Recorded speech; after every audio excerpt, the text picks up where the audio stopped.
Welcome to the sounds you've never heard. Whispers in the dark, vibrations without names, nightmares you thought existed only in dreams. Let your ears listen, and let your mind open. Tonight, I will guide you through 5 stories, step by step, breath by breath, sound by sound.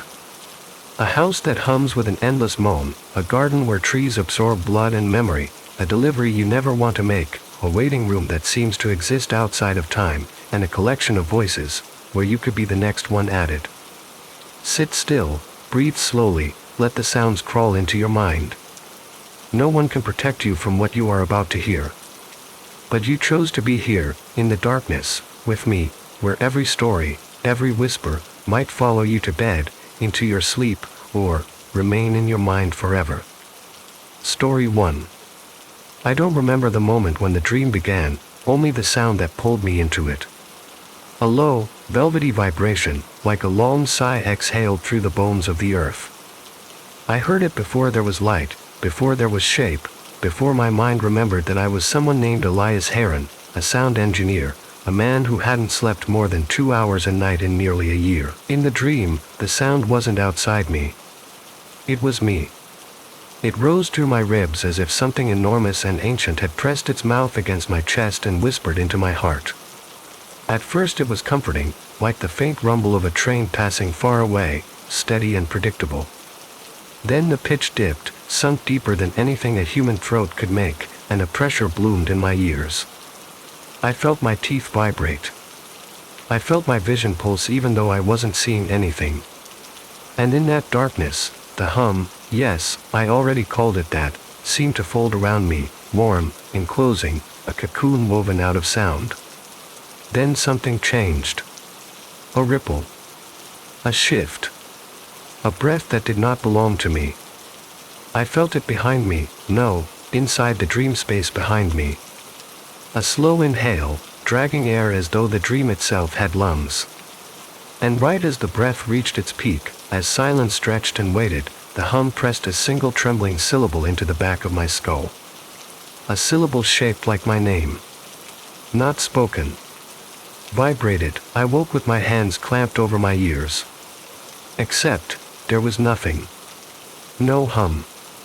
No breath. Just the usual chorus of my insomnia, the faint high-frequency buzz in my skull, the soft whir from the ceiling fan struggling against old bearings, the distant whoosh of early morning wind licking the outside of the motel. It was my last night there, or so I told myself. I was leaving in the morning for the house. The house, the one I'd bought after months of chasing down rumors, the one buried deeper into New England's wooded outskirts than most people cared to live. A house that, according to a handful of forum threads and 3 badly recorded videos, was built on land where some people heard a constant low-frequency drone. Some called it a natural resonance point. Others insisted it was infrasound from shifting rock plates. And a few, too few, really, to be dismissed as a joke, claimed that the hum wasn't environmental at all. They said it was alive. Of course, that's nonsense. Or at least, that's what I repeated to myself, over and over, in the hours before dawn, while I packed my equipment cases, digital recorders, analog reel-to-reels, parabolic mics, my laptop, a battered spectrum analyzer, enough cables to wire a small studio, and a stack of notebooks filled with sketches, measurements, and frantic, half-legible entries written during those blurry nights when sleep wouldn't come and the walls seemed to pulse with imaginary sound. By 9 a.m., the sun was burning through a thin sheet of fog, and I was behind the wheel of my car, heading north through long stretches of pine and aspen. The road narrowed, then narrowed again, until it became little more than a cracked strip of asphalt curling through the woods. I kept the windows slightly down. I always do that, just enough to hear the subtle shift of air, the tiny fluctuations in pressure. The world's natural soundscape. It keeps me grounded. Keeps the tinnitus from becoming too loud. But that morning, something felt off. There was an unfamiliar tightness in the air, as if the pressure kept dipping and rising in slow waves, like I was driving in and out of someone's shallow breaths. The road hummed faintly under the tires.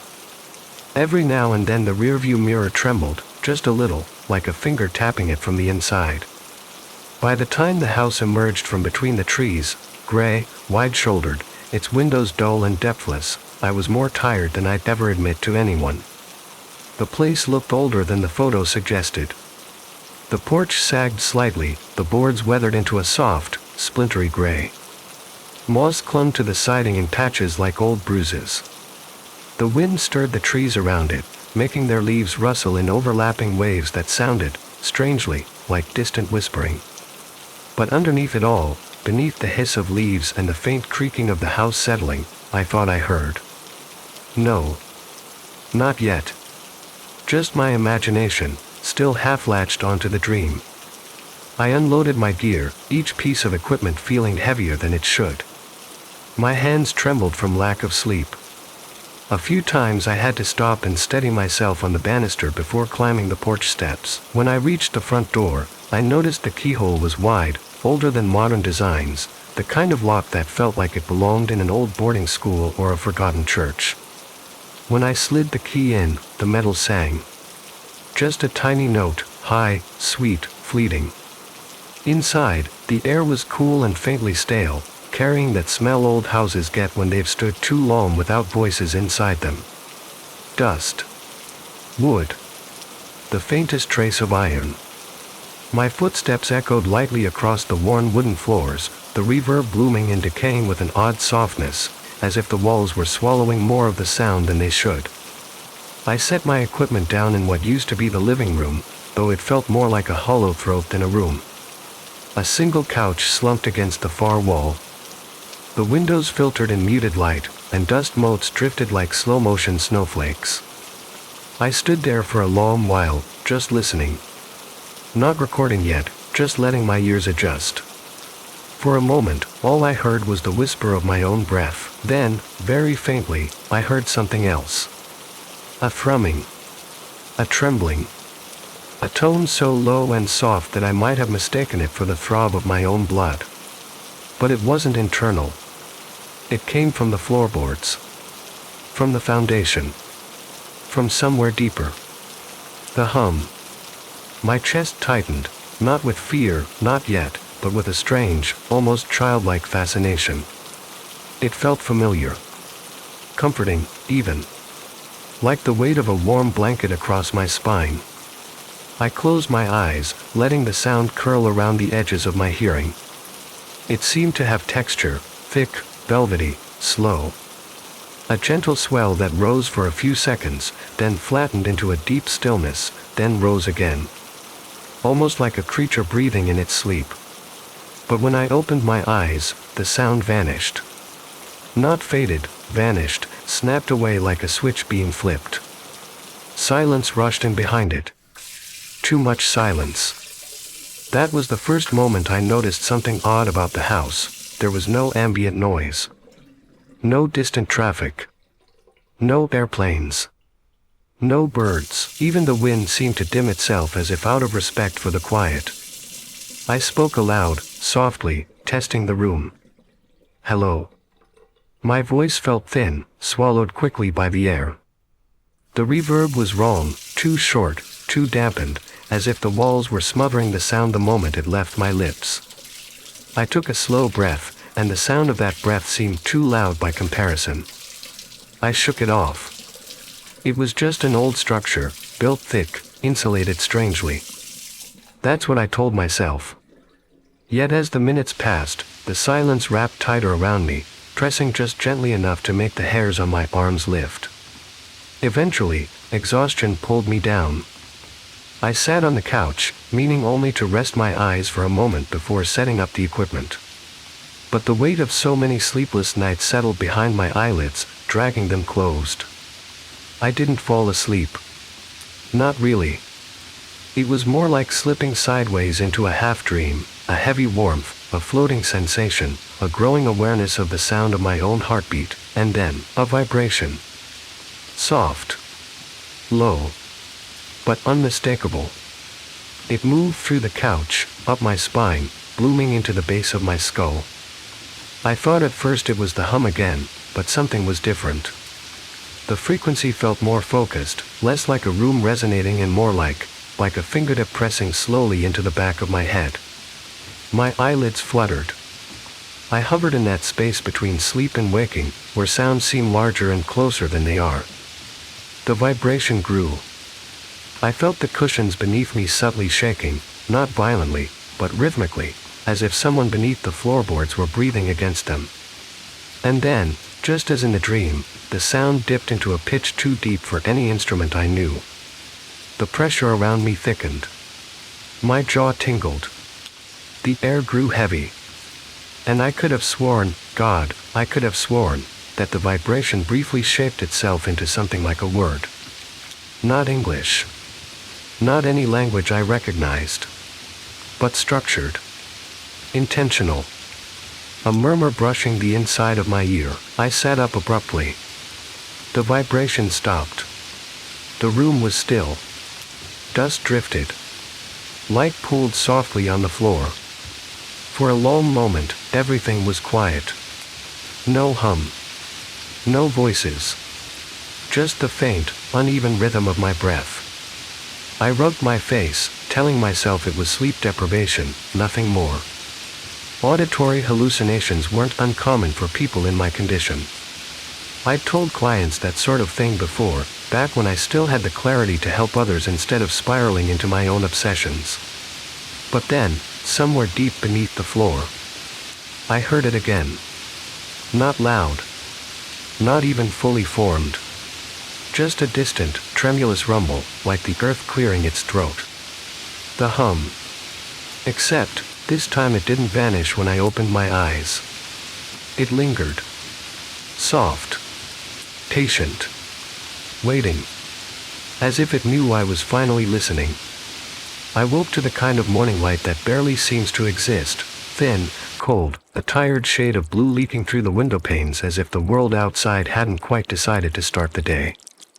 For a few seconds I didn't know where I was, only that a low pressure coiled inside my chest, humming faintly in a way that made the edges of my vision tighten. Then the room sharpened around me, the worn couch under my back, dust drifting lazily in slanted light, and beneath it all, the slow, steady vibration rising from the floorboards like a creature exhaling beneath the house. The hum. It was softer than last night, but more deliberate, more anchored, no longer something I could write off as leftover dream residue. I sat up, rubbing the sleep from my eyes and trying to convince myself that the tension in my neck and chest was nothing more than exhaustion. I'd dealt with auditory hallucinations before, long nights, stressful projects, the kind of grueling studio schedules that leave you half delirious, yet this felt different. Too consistent. Too aware. I pushed myself off the couch and began unpacking my equipment methodically, letting the routine settle my nerves. Coiled cables, condenser mics, parabolic dishes, analog backup gear, tools I'd trusted for years, tools that had captured everything from bat echolocations to the sub-bass rumble of collapsing concrete. When I set up the first recorder in the middle of the living room, I felt strangely like I was performing a ritual. The air was heavy in the house, muted, as if something were absorbing the usual tiny noises that make a room feel alive. Even my own breathing seemed uncomfortably loud. I pressed record, watching the small red light blink, and closed my eyes to focus on the hum, which seemed to swell and flatten in slow, patient waves. It was unmistakable, deep, warm, almost intimate, but the moment I leaned closer to the recorder, the pitch shifted, dipping slightly, then tightening like a muscle flexing under skin. The pressure against my ribs grew. I felt a faint tremor at the base of my skull, as though the house itself were making a sound only I was tuned to hear.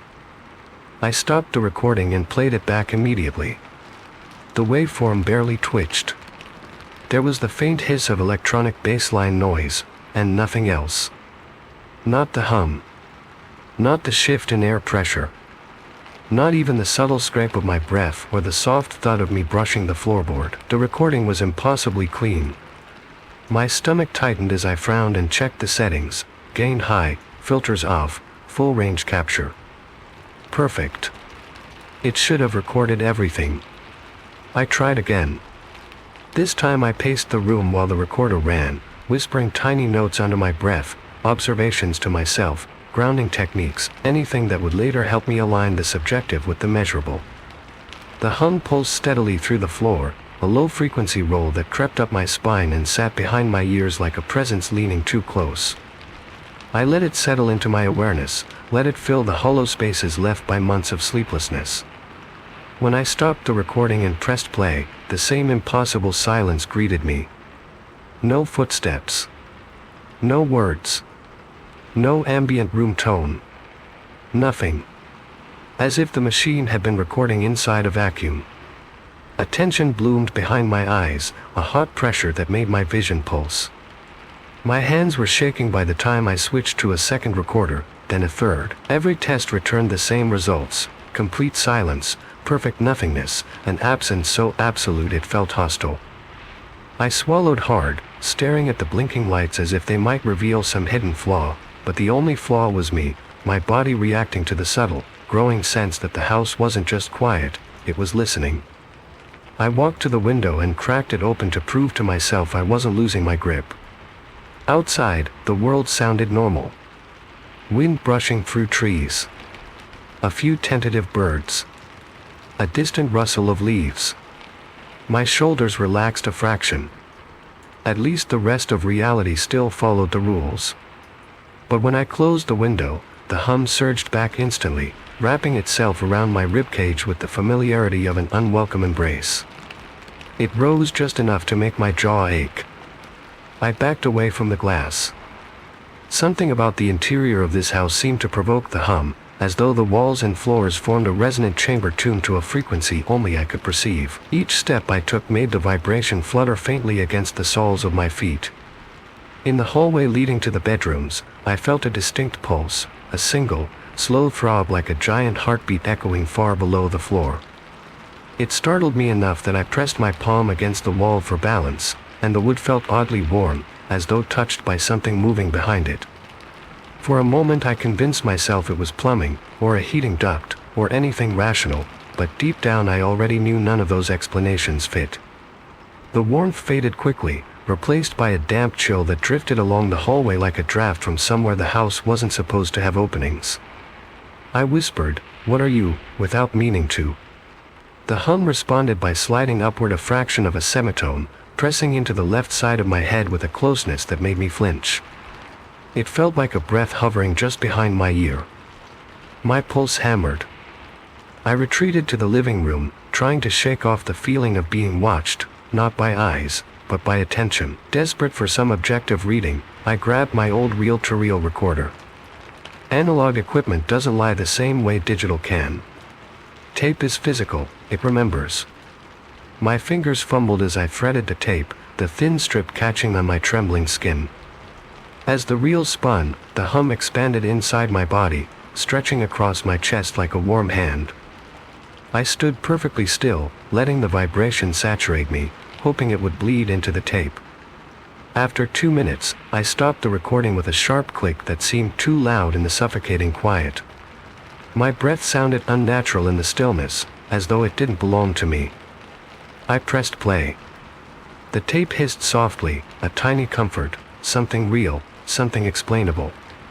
But the hiss continued far too long, uninterrupted by anything else. No room tone. No vibration. No shifting of my weight. Just a steady, flat stream of magnetic silence. I leaned closer, heart crawling up my throat. And then, just before the tape ended, I heard it. A tiny, soft, almost broken whisper. Not a full word. Not sound in the usual sense. More like the ghost of a vowel, a trembling breath formed into the faintest hint of shape. Ah, I froze, staring at the recorder as if it might continue speaking. The tape clicked off. The room plunged into absolute quiet. And somewhere deep below the floor, the hum pulsed once, long and slow, like a heartbeat acknowledging me. It didn't want to be recorded. It wanted to be heard. By the third day in the house, though truthfully I no longer knew if it had been 2 days, 3, or something in between, I found myself moving through the rooms with the dazed precision of someone walking underwater, every sound muffled except for the one that mattered. The hum had become a constant companion, a low, resonant presence threading through my ribs and skull so persistently that silence itself began to feel unnatural, like a missing limb. I remember waking on the couch, on the hallway rug, and once on the cold floor of the kitchen near the dented refrigerator, unsure how I had ended up there, unsure whether I had slept or simply lost consciousness. The days were beginning to melt at the edges. Sunlight entered the house dimmer than expected, as if the windows filtered not only light but the passage of time.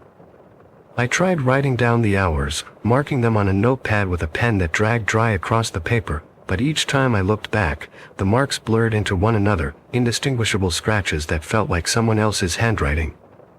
The hum seemed to thicken when I touched the notebook, as if disapproving. My sense of the house itself had changed too. The rooms felt subtly rearranged, not physically, but in the way their sound behaved. The living room had begun swallowing noise more aggressively, even my footsteps barely registered anymore, the creak of the floorboards thinning to almost nothing. The hallway, in contrast, had grown more reactive. The walls seemed to hum back faintly when the hum deepened in my skull, the vibrations overlapping like two voices trying to synchronize. More than once I paused mid-step because I could swear the floor under my feet moved, not much, just a breath, a soft rising as though something enormous beneath the boards exhaled and pushed the wood upward a fraction of an inch. I tried to dismiss it as imagination, but my body reacted before my mind could rationalize. My heart would give a startled jolt, my fingers buzzing with a sudden shock of cold. Once, walking past the narrow linen closet in the hallway, I felt a warmth radiating from the bottom edge of the door, the same warmth I'd felt in the walls before. When I knelt and put my ear against the wood, the hum swelled instantly, blooming in both ears at once, no longer directional but omnipresent, like it was using the closet door as a conduit. I jerked back so hard I hit the opposite wall, and for several seconds I simply stood there, panting, watching dust drift in the dim light while the hum pulsed slow and steady, almost amused. I needed data. I needed something objective, measurable, something that would anchor me back into the world outside the house. So I returned to the recorders, determined to force the hum into a format the machines could capture. I brought all of them, digital, analog, contact mics, even a hydrophone intended for underwater use, and set them across the living room floor in a half circle, pointing toward the center of the room where the vibration felt strongest. The hum throbbed deeply inside my chest, steady enough now that I almost unconsciously breathed in rhythm with it. When I pressed all the record buttons one by one, a strange sensation prickled across my arms, as though the air in the room shifted subtly, thickening just enough to change the temperature. The hum dipped, softened, then rose again, and with each shift I felt the hairs on the back of my neck lift. For a long moment nothing happened except the constant vibration threading through my body. Then, unexpectedly, the hum stopped. Not faded, stopped. The silence was so abrupt it felt like a punch to the gut. My ears rang intensely in the absence of that low frequency, and the sudden stillness made the house feel vast and hollow, like a space abandoned mid-breath. I stood frozen, wondering if this was finally the moment the machines would catch something. When I stopped the recordings and played them back, each device emitted the same perfect, impossible emptiness. No hum. No footsteps, no shifting fabric. No breath. Just silence, thick and absolute, as though the house had swallowed every sound produced during that minute. But at the end of the third recorder's tape, a soft scrape emerged, a single, delicate drag of something against wood. My stomach clenched as I leaned closer, replaying the 10-second tail of the tape again and again. The scrape repeated, faint but distinct, like a fingertip sliding across the floorboard in front of the recorder. My voice caught in my throat as I looked down. The recorder rested exactly where I'd placed it. Nothing disturbed the dust around it. No marks. No smudges. No sign of movement. Yet the sound was there. I switched to the analog reel-to-reel next, my hands shaking as I pressed play. The soft hiss filled the room again, but after a few seconds, woven faintly into the hiss, came a voice. My voice. But wrong. The timbre was mine, the slight rasp from too many sleepless nights, the subtle upward lilt at the end of certain phrases, but the cadence was slow, stretched, as though each syllable was being pulled from the tape rather than spoken. Elias, it whispered, the vowel long and trembling. My heart stopped for a beat. I scraped the chair backward so sharply the legs screeched, but the screech wasn't captured by any recorder because the machines weren't running. I pressed my hands flat against my knees, grounding myself, telling myself it was an old audio artifact, some glitch of magnetic memory, something left on the tape from a previous project. But I knew my own work. I wiped all my reels meticulously. I never reused tapes. My skin crawled as the voice continued. Why won't you hear me? The tape shuddered, the hiss thickening around the words like static flinching. My mouth went dry. I didn't say that, I whispered, more to hear a real voice in the room than anything else. The hum returned then, not softly this time, but in a sudden crushing wave that pressed into my chest so forcefully I stumbled backward and had to brace myself on the wall. The vibration coursed through the floorboards, through my bones, through the space behind my eyes. The room felt like it was breathing. And then I heard it, faint and nearly lost under the resonance, a quiet, dragging sound coming from beneath the floor. Slow. Steady. Rhythmic. As though something massive were shifting its weight deep under the foundation. I tried to step toward the basement door, but my legs wouldn't obey. The hum thickened around me, wrapping me like a heavy blanket, making my limbs feel syrupy and slow. The dragging sound paused, then resumed, closer, the vibration rising through the floor in a slow ripple that traveled up my shins into my spine. My breath hitched. Stop, I whispered. The hum swelled. Stop, I repeated, louder, forcing the word past the tightness in my throat. The dragging ceased instantly. The silence that followed was electric, charged, waiting. My heartbeat felt too loud. The room's shadows deepened as the daylight outside dimmed for a moment, just a moment, but long enough to make my vision blur. I didn't blink. I know I didn't blink. When I played back the digital recorder again, just to have something to do, the silence was unchanged except for one added detail. Near the end of the file, barely audible unless you knew what to listen for, there was a breath. Soft. Shaky. Inhaled sharply, like someone startled. And then a whisper. A single word. Spoken in my voice. Down. My scalp prickled. Slowly, involuntarily, my gaze drifted toward the door to the basement. It stood halfway open, though I was absolutely certain I had left it closed. A faint draft curled up from the dark stairwell, cold and damp, carrying with it the faint smell of earth and something older, something metallic and raw. The hum rolled through the floor again, low, coaxing, almost gentle, and the house seemed to lean with it, subtly shifting its weight. The recorders lay silent on the floor behind me, their red lights dark. The tape no longer hissed. My own breath was the only natural sound left. Everything else belonged to the house. And the house wanted me to go down. The basement door waited for me with the patience of something that knew I would eventually come to it, no matter how long I lingered in the living room pretending I had a choice. I stood there for what felt like hours, or maybe only minutes. Time inside the house no longer behaved in ways I recognized, staring at the dark slit between the door and the frame where cold air drifted upward in slow, rhythmic pulses. Those pulses matched the hum exactly. Not just in timing but in texture, as if the very breath rising from the basement carried the vibration within it, exhaling the same low resonance that pressed against my ribs. My thoughts moved sluggishly, caught in the thick atmosphere of the house. Every time I tried to reason, tried to reassert the part of me that had once been a professional, someone grounded in measurable frequencies and real acoustic physics, the hum swallowed the thought whole, smoothing it out, flattening it, erasing its edges. I could feel it watching the moment I wavered, the instant I doubted myself. Not with eyes, but with an attention that curled around my skull like a hand.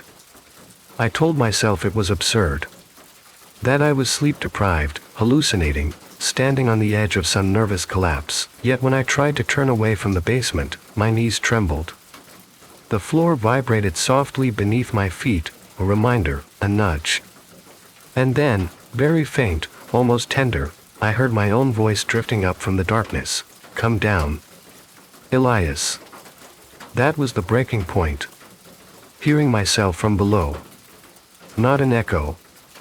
Not a recording. My voice, but stretched thin, as if spoken through a throat not meant for human speech. I took a slow breath, felt the air tremble inside my lungs, and stepped toward the door. The first stair groaned under my foot, the sound warped by the house's strange acoustics. Instead of bouncing back in a normal wooden creak, the noise bent, elongated, like the house pulled it inward. A sick pressure crawled along my scalp. I gripped the railing, surprised to find it warm, almost feverish, as though someone had been holding it tightly moments before. The hum deepened the farther I descended, filling the narrow stairwell until the air felt thick enough to touch. Each step down was like lowering myself into a pool of warm vibration. The smell changed too, damp earth, rotting wood, and something metallic, like the scent of old blood that's long dried but never fully forgotten by the walls. Halfway down, the light from the living room dimmed behind me. Or maybe the darkness below rose up to meet it, swallowing it in gradual gulps. When I reached the bottom step, I found myself standing in a basement that felt larger than it should have been. The ceiling receded into shadow so dense it looked almost liquid, and the corners of the room dissolved into darkness without boundary. My ears strained, expecting echoes, my breath, my heartbeat, the shifting of my weight, but the room absorbed everything. The only sound was the hum, now so close it felt like it vibrated inside the cells of my skin. I whispered, "Hello," and immediately regretted it. My voice sounded wrong down there, thin, asthmatic, as though the basement sucked the breath away before the word fully formed. There was no echo. Only a soft inhale from somewhere in the darkness, close enough to stir a faint breeze across my cheek. My muscles locked. Is someone there? My voice cracked. The hum thickened, dipping into a frequency so low it was almost subsonic. My vision swam. My bones drummed. Slowly, as if materializing from the dark, something began to scrape across the far wall. Not a creature. Not footsteps. More like the vibration itself thickening into movement, sound becoming shape. I blinked hard, trying to focus, and the shadows shifted just enough for me to see the basement wall. It wasn't solid. Or rather, it wasn't behaving like a solid surface. The boards bulged inward with each pulse of the hum, as though something on the other side breathed against them, distorting their shape. The boards flexed but did not break, the wood bending with a supple, unnatural elasticity that made my stomach twist. Then the hum changed. It rose half a tone, paused, fell, rose again, creating a pattern that felt disturbingly familiar, like the cadence of speech. A moment later, the vibration pressed directly into my left ear, as intimate as lips brushing skin, and a sound formed at the edge of the frequency. Not a word, not exactly, but a syllable. L. The rest dissolved into a rumble that traveled down my spine. I stepped back involuntarily, my heel skidding on the cold floor. The basement swallowed the sound completely, even the friction of my shoe left no audible trace. I felt air shift behind me, slow, deliberate, like someone gigantic moving one limb in the dark. When I turned, the staircase had receded into shadow. I could still see it, faintly outlined, but the distance looked wrong. Longer. Deeper.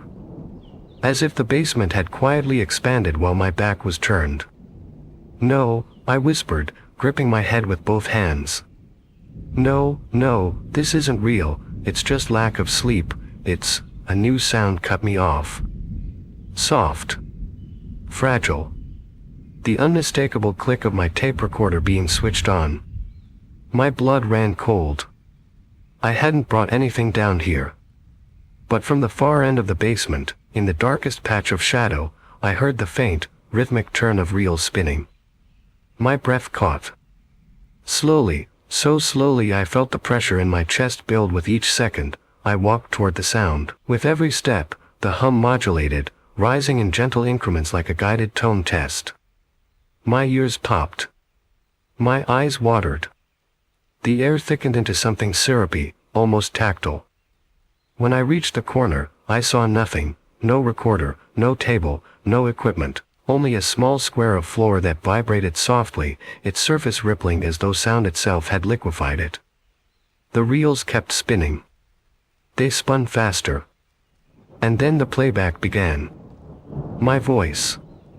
Soft, trembling, but unmistakably mine. "You're almost here," it whispered. My knees buckled.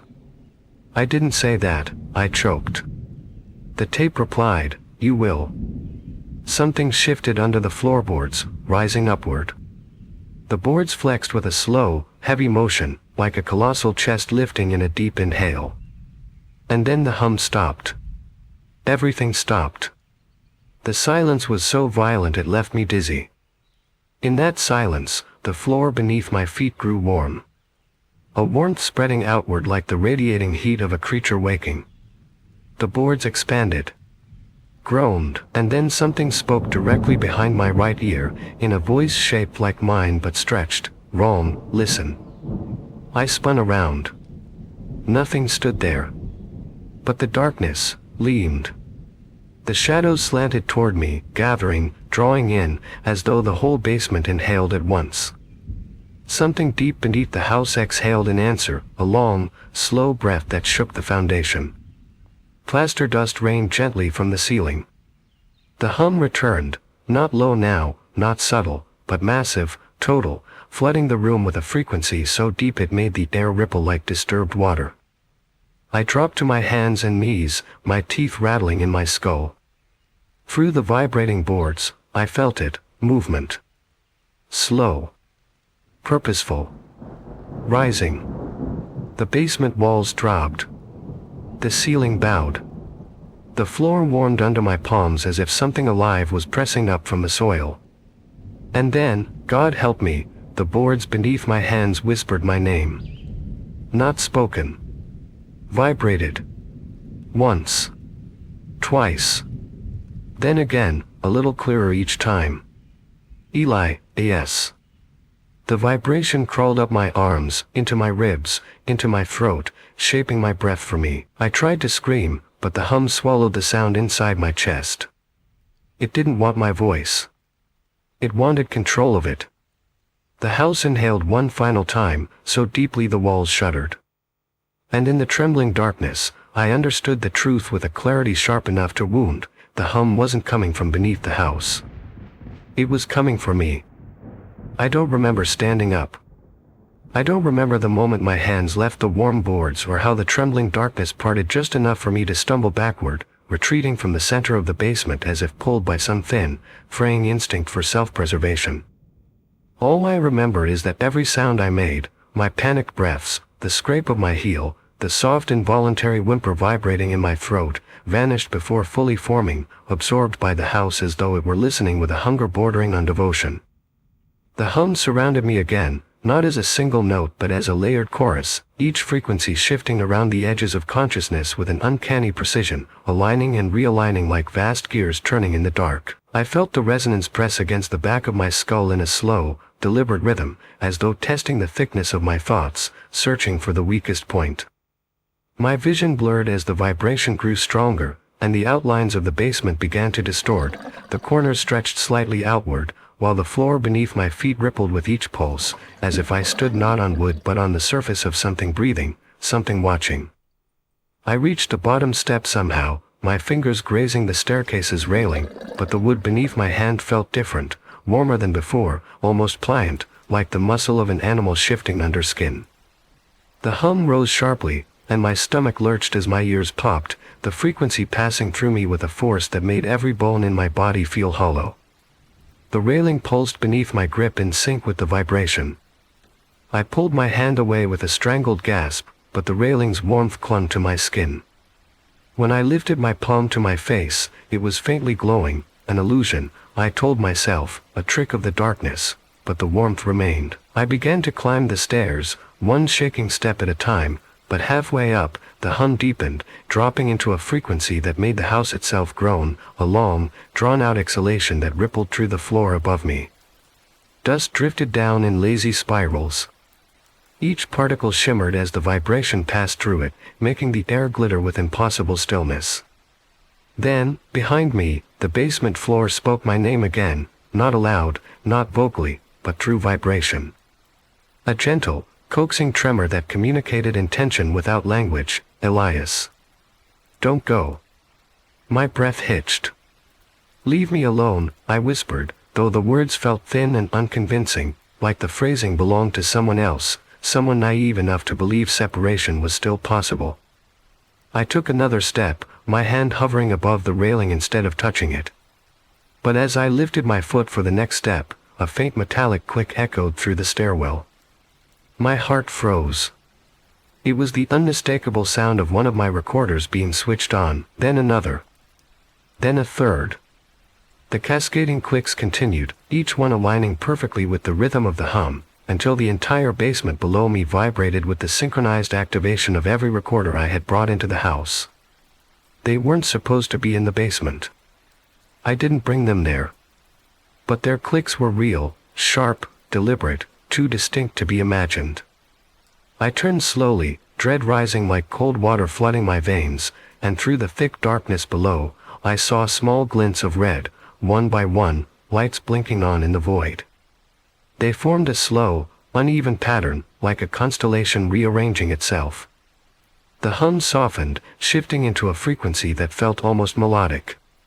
Not soothing. Nothing comforting lived in that vibration. But there was a shape to it now, a deliberateness I could no longer deny. Sound arranging itself into meaning. A primitive language.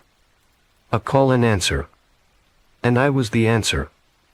The red lights blinked in unison, then flickered, then stayed on, steady, unwavering. A faint hiss filled the stairwell, traveling upward like a cold draft. It wasn't coming from below. It was coming from the recorders. Playback had begun. My own voice drifted upward from the basement, layered, overlapping, fragmenting. You hear me. You hear me. You hear me.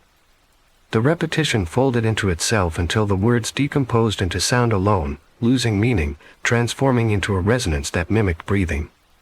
My breathing. I turned back toward the top of the stairs, desperate now, every instinct screaming at me to reach the living room before the house sealed around me like a throat closing. As I reached the final step, the air thinned, as if the house itself held its breath. I stumbled into the living room, slammed the basement door shut, and braced my back against it, expecting it to bulge or pulse or whisper my name again through the wood. But the door stayed still.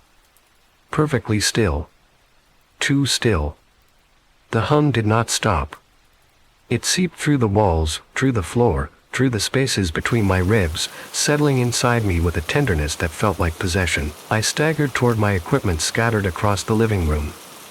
The mixer was already on. The monitor lights flickered a soft amber, responding to a frequency I couldn't hear with my ears but could feel vibrating in the cartilage behind them.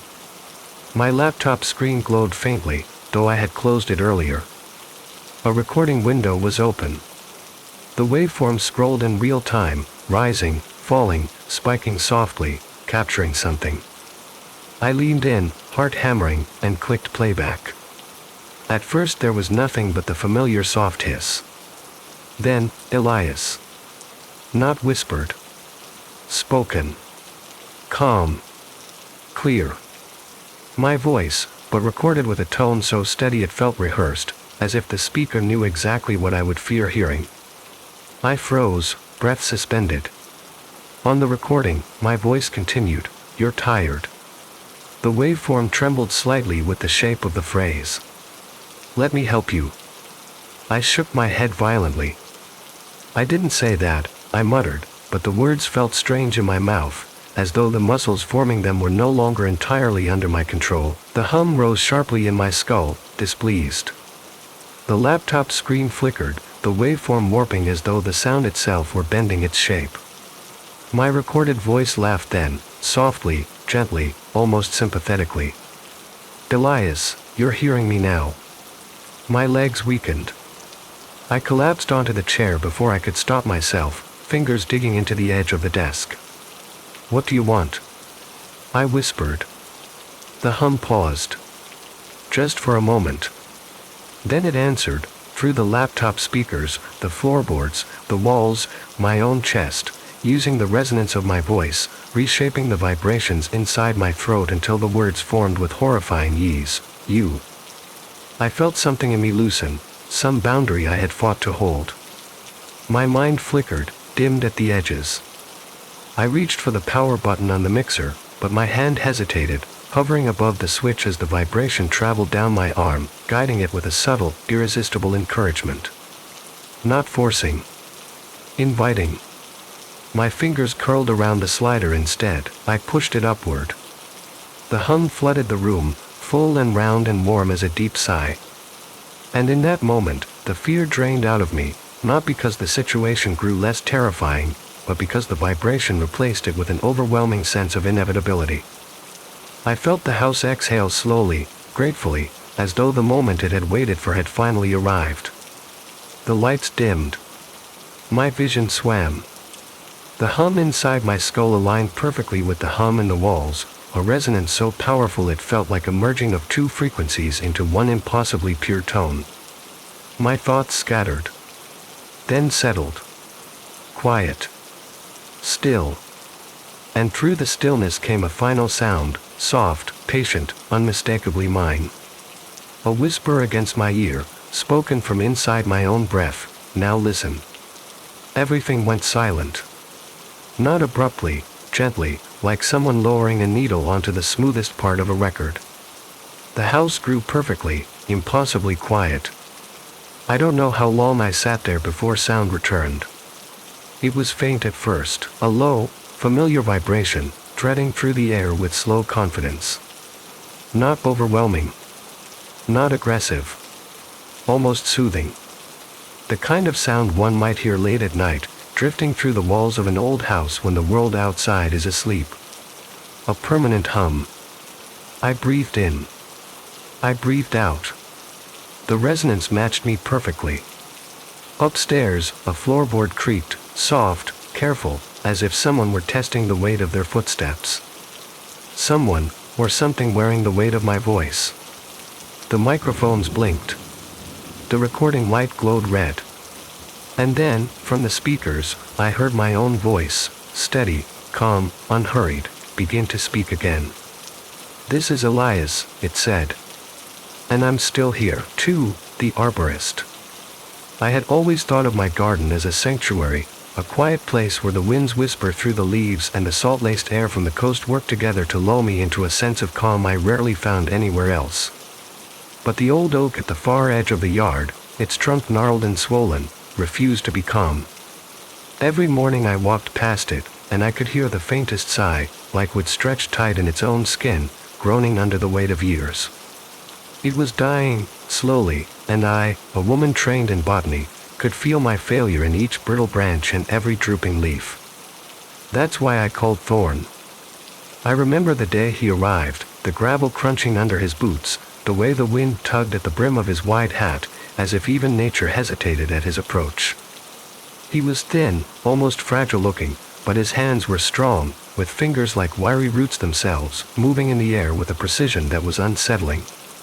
He didn't smile, not really, but there was a softness in the tilt of his head when he studied the oak, as if he were listening to it speak in a language only he could hear. It's alive in ways most people can't imagine, he murmured when I asked how he planned to save it. His voice was low, almost hypnotic, a gentle rasp that seemed to weave around my thoughts, making me lean closer without thinking, compelled to hear what he would say next. He talked about the tree's memory, the way it remembered seasons, storms, even the steps of those who had walked near it. I felt a shiver of unease, a curiosity that prickled at the back of my neck. When he began his work, the first snips of his shears sounded sharp and metallic against the quiet of the yard. I could hear the subtle crack of the smaller branches as he trimmed them, a staccato rhythm like a heartbeat measured against mine. And then came the deeper, slower noises, the creaks of the trunk that seemed almost like sighs, stretched thin through the humid summer air. Sometimes I swore I heard a low moan, a voice that was neither entirely human nor entirely tree, escaping from the bark. At night, I would lie awake in the coastal fog, hearing whispers in the wind, faint but persistent, as though the tree was calling to me, or perhaps speaking to him, and I couldn't always tell the difference. When he worked, he used tools I didn't recognize, delicate, precise instruments that glinted faintly in the twilight. He moved carefully, almost ceremoniously, slicing into the bark here, pruning there, his hands steady as though guided by something unseen. And sometimes, when I watched, I could see the sap quivering under his touch, dark and glossy, moving as if it were breathing, thickening and stretching toward him with an odd willfulness. I wanted to ask questions, but the words lodged in my throat, small and useless in the presence of that quiet, intense concentration. "The tree's memory must be restored," he said once, his voice so soft I barely caught it, yet the words rolled over me like a tide. "Otherwise it forgets itself." I didn't understand at first, and maybe that was for the best. The nights that followed became restless. I dreamt of roots, long and coiling, twisting around me like sleeping serpents. I would wake with the impression that the floor of my bedroom was no longer wood but a soft, moving network of living threads, stretching outwards from the oak at the far edge of the yard. Sometimes I could hear it then, too, faint groaning, almost imperceptible beneath the hum of the coastal wind, like the tree exhaling through a throat only it possessed. I tried to rationalize it. I told myself it was imagination, the stress of watching something I cared for die, or perhaps the solitude of this small town gnawing at my senses. Yet even in the daylight, there were moments when the garden seemed alive in a way that unnerved me. Leaves trembled though there was no wind. Branches shivered as if under invisible fingers. The air itself hummed faintly when he worked, a subtle vibration that ran through my teeth and under my fingernails, like the pulse of something waiting, patient and omniscient. Thorne spoke little when he worked, but when he did, it was always in that low, compelling murmur. He talked to the tree as though it could answer, gently probing, coaxing, whispering phrases I could not make out, words that seemed to curl into the bark, sink deep, and vanish. Sometimes I thought I saw the trunk shiver in response, the branches twitching almost knowingly, aligning themselves to the cadence of his voice. It was mesmerizing, hypnotic, and terrifying. I had never been alone with someone so intimately connected to a living thing and yet so profoundly alien. The first night I slept after he had worked on the tree, I dreamt I was part of the roots myself, crawling through dark soil, limbs stretching out, brushing against something soft and moist that breathed in tandem with me. There were murmurs in the soil, low and continuous, like 1,000 tiny voices whispering secrets I was never meant to understand. I woke with my sheets twisted around my legs, a sensation that the floor beneath me had shifted slightly, moved closer, or perhaps reached out, testing, exploring. The garden outside my window was quiet in the early morning, but the faint groans of the oak reached me still, subtle, stretched into the corners of my bedroom. I could feel them in my chest as I made my way to the kitchen, the hum of life or perhaps something else threading through my bones.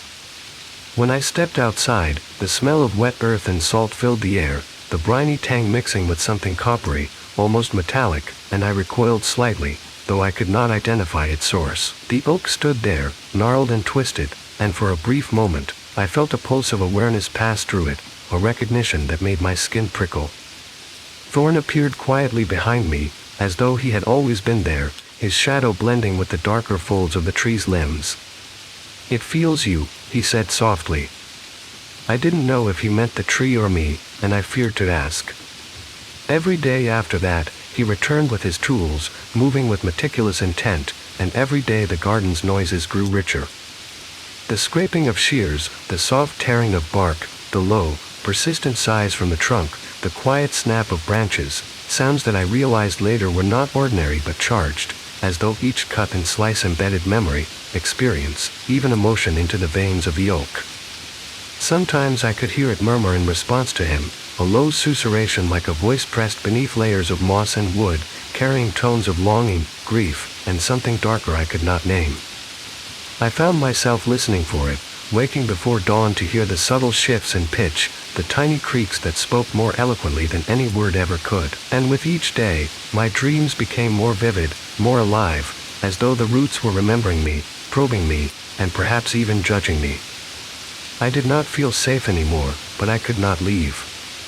I watched as Thorne worked, feeling an odd mixture of fascination and terror, a realization that I was witnessing not merely gardening, but a ritual, one that entwined my mind and body with something older, patient, and utterly indifferent to human fear. I had begun to notice it most acutely during the afternoons, when the sun slanted low across the yard, casting the oak into sharp relief, highlighting every crevice in its bark, every swelling knot along its trunk, every subtle twitch of its branches. Thorn moved around it with his tools, the shears and small knives glinting faintly, slicing through leaves and bark with the kind of precision that made me shiver. There was a rhythm to his movements, almost musical, each snip punctuating the subtle hum that seemed to rise from the tree itself. At first, I thought it was only in my mind, a trick of concentration, of living so closely with something old and failing. But then came the sound of the sap, faint at first, a low gurgle like breath pressed behind wood, moving and pooling beneath the bark, thick and reluctant. I could hear it in the quiet moments, when even the wind paused, or perhaps when it grew strong enough to drown out the distant waves. I found myself leaning closer, straining to catch the tone, and in those moments, I realized the sound was not quite natural. There was a cadence, a modulation, almost like words or sighs, fleeting and impossible to capture. Thorn never looked at me, only at the tree, speaking in murmurs, low enough that I had to tilt my head to hear, yet compelling in their intimacy. "It remembers," he whispered once, as his fingers pressed against the bark. "It remembers the hands that built it, the storms that scarred it, the ones who walked beside it long ago. It absorbs, it carries, it waits." There was a fascination in his voice, a devotion so intense it seemed to vibrate in the air between us. I wanted to ask him what he meant, but the words lodged somewhere behind my teeth, useless against the weight of his gaze. The tools he used were no ordinary gardening implements. Some resembled knives, delicate and curved, others were metal rods tipped with blunt edges that clicked when he tapped them against the trunk. I couldn't recognize their function, and when I asked, he only smiled faintly, a ghost of a smile that didn't reach his eyes, and said, "We must be gentle, but persistent. The tree is learning, growing. Learning." The word lodged in my chest and refused to leave. I began to dream differently, more vividly, more intrusively. I would lie awake in the dim glow of my bedroom, listening to the soft wind and the distant call of gulls, and feel roots shifting beneath me, stretching into the floorboards. In my dreams, they wrapped around my ankles first, curling like ribbons of living wood, moving with a deliberate, patient awareness. I could hear the faintest of whispers then, a susurration that seemed to seep from the soil itself, brushing against my eardrums with the texture of fingernails on dry leather. Sometimes I would wake, sweating, breath shaking, and find that the sensation persisted, a low thrum in the floorboards beneath me, as if the house itself had absorbed the tree's memory and released it in tiny pulses. During the day, these dreams followed me. I would brush past a root in the garden, and it would seem to twitch in response, recoil slightly, or curl closer. Thorn never acknowledged my observations, merely nodding, and murmuring, "It feels you. Don't be afraid of its attention. It is learning. You are part of the lesson." There was a fascination in his tone that bordered on mania, a strange comfort that I could not access without simultaneously feeling a tightening in my chest, a prickling of nerves as though I were being watched from within. The trees seemed to respond to him as well. Leaves trembled when he approached, not with wind, not with motion, but with recognition, bending subtly, twisting at the joints, aligning themselves toward his touch.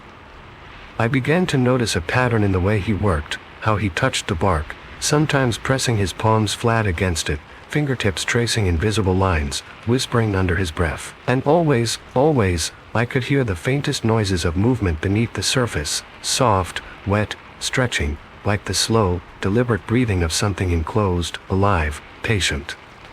I could smell it too, the subtle tang of earth, the sweet heaviness of sap, mixed with a coppery scent that made my stomach tighten in ways I could not explain. One afternoon, I stepped closer than usual, my curiosity overtaking caution, and pressed my hand against the bark near where Thorn's hands hovered. The surface was warmer than expected, and there was a slight give beneath my palm, a subtle flex that suggested not wood alone but something beneath it, pulsing, almost tentative, almost aware.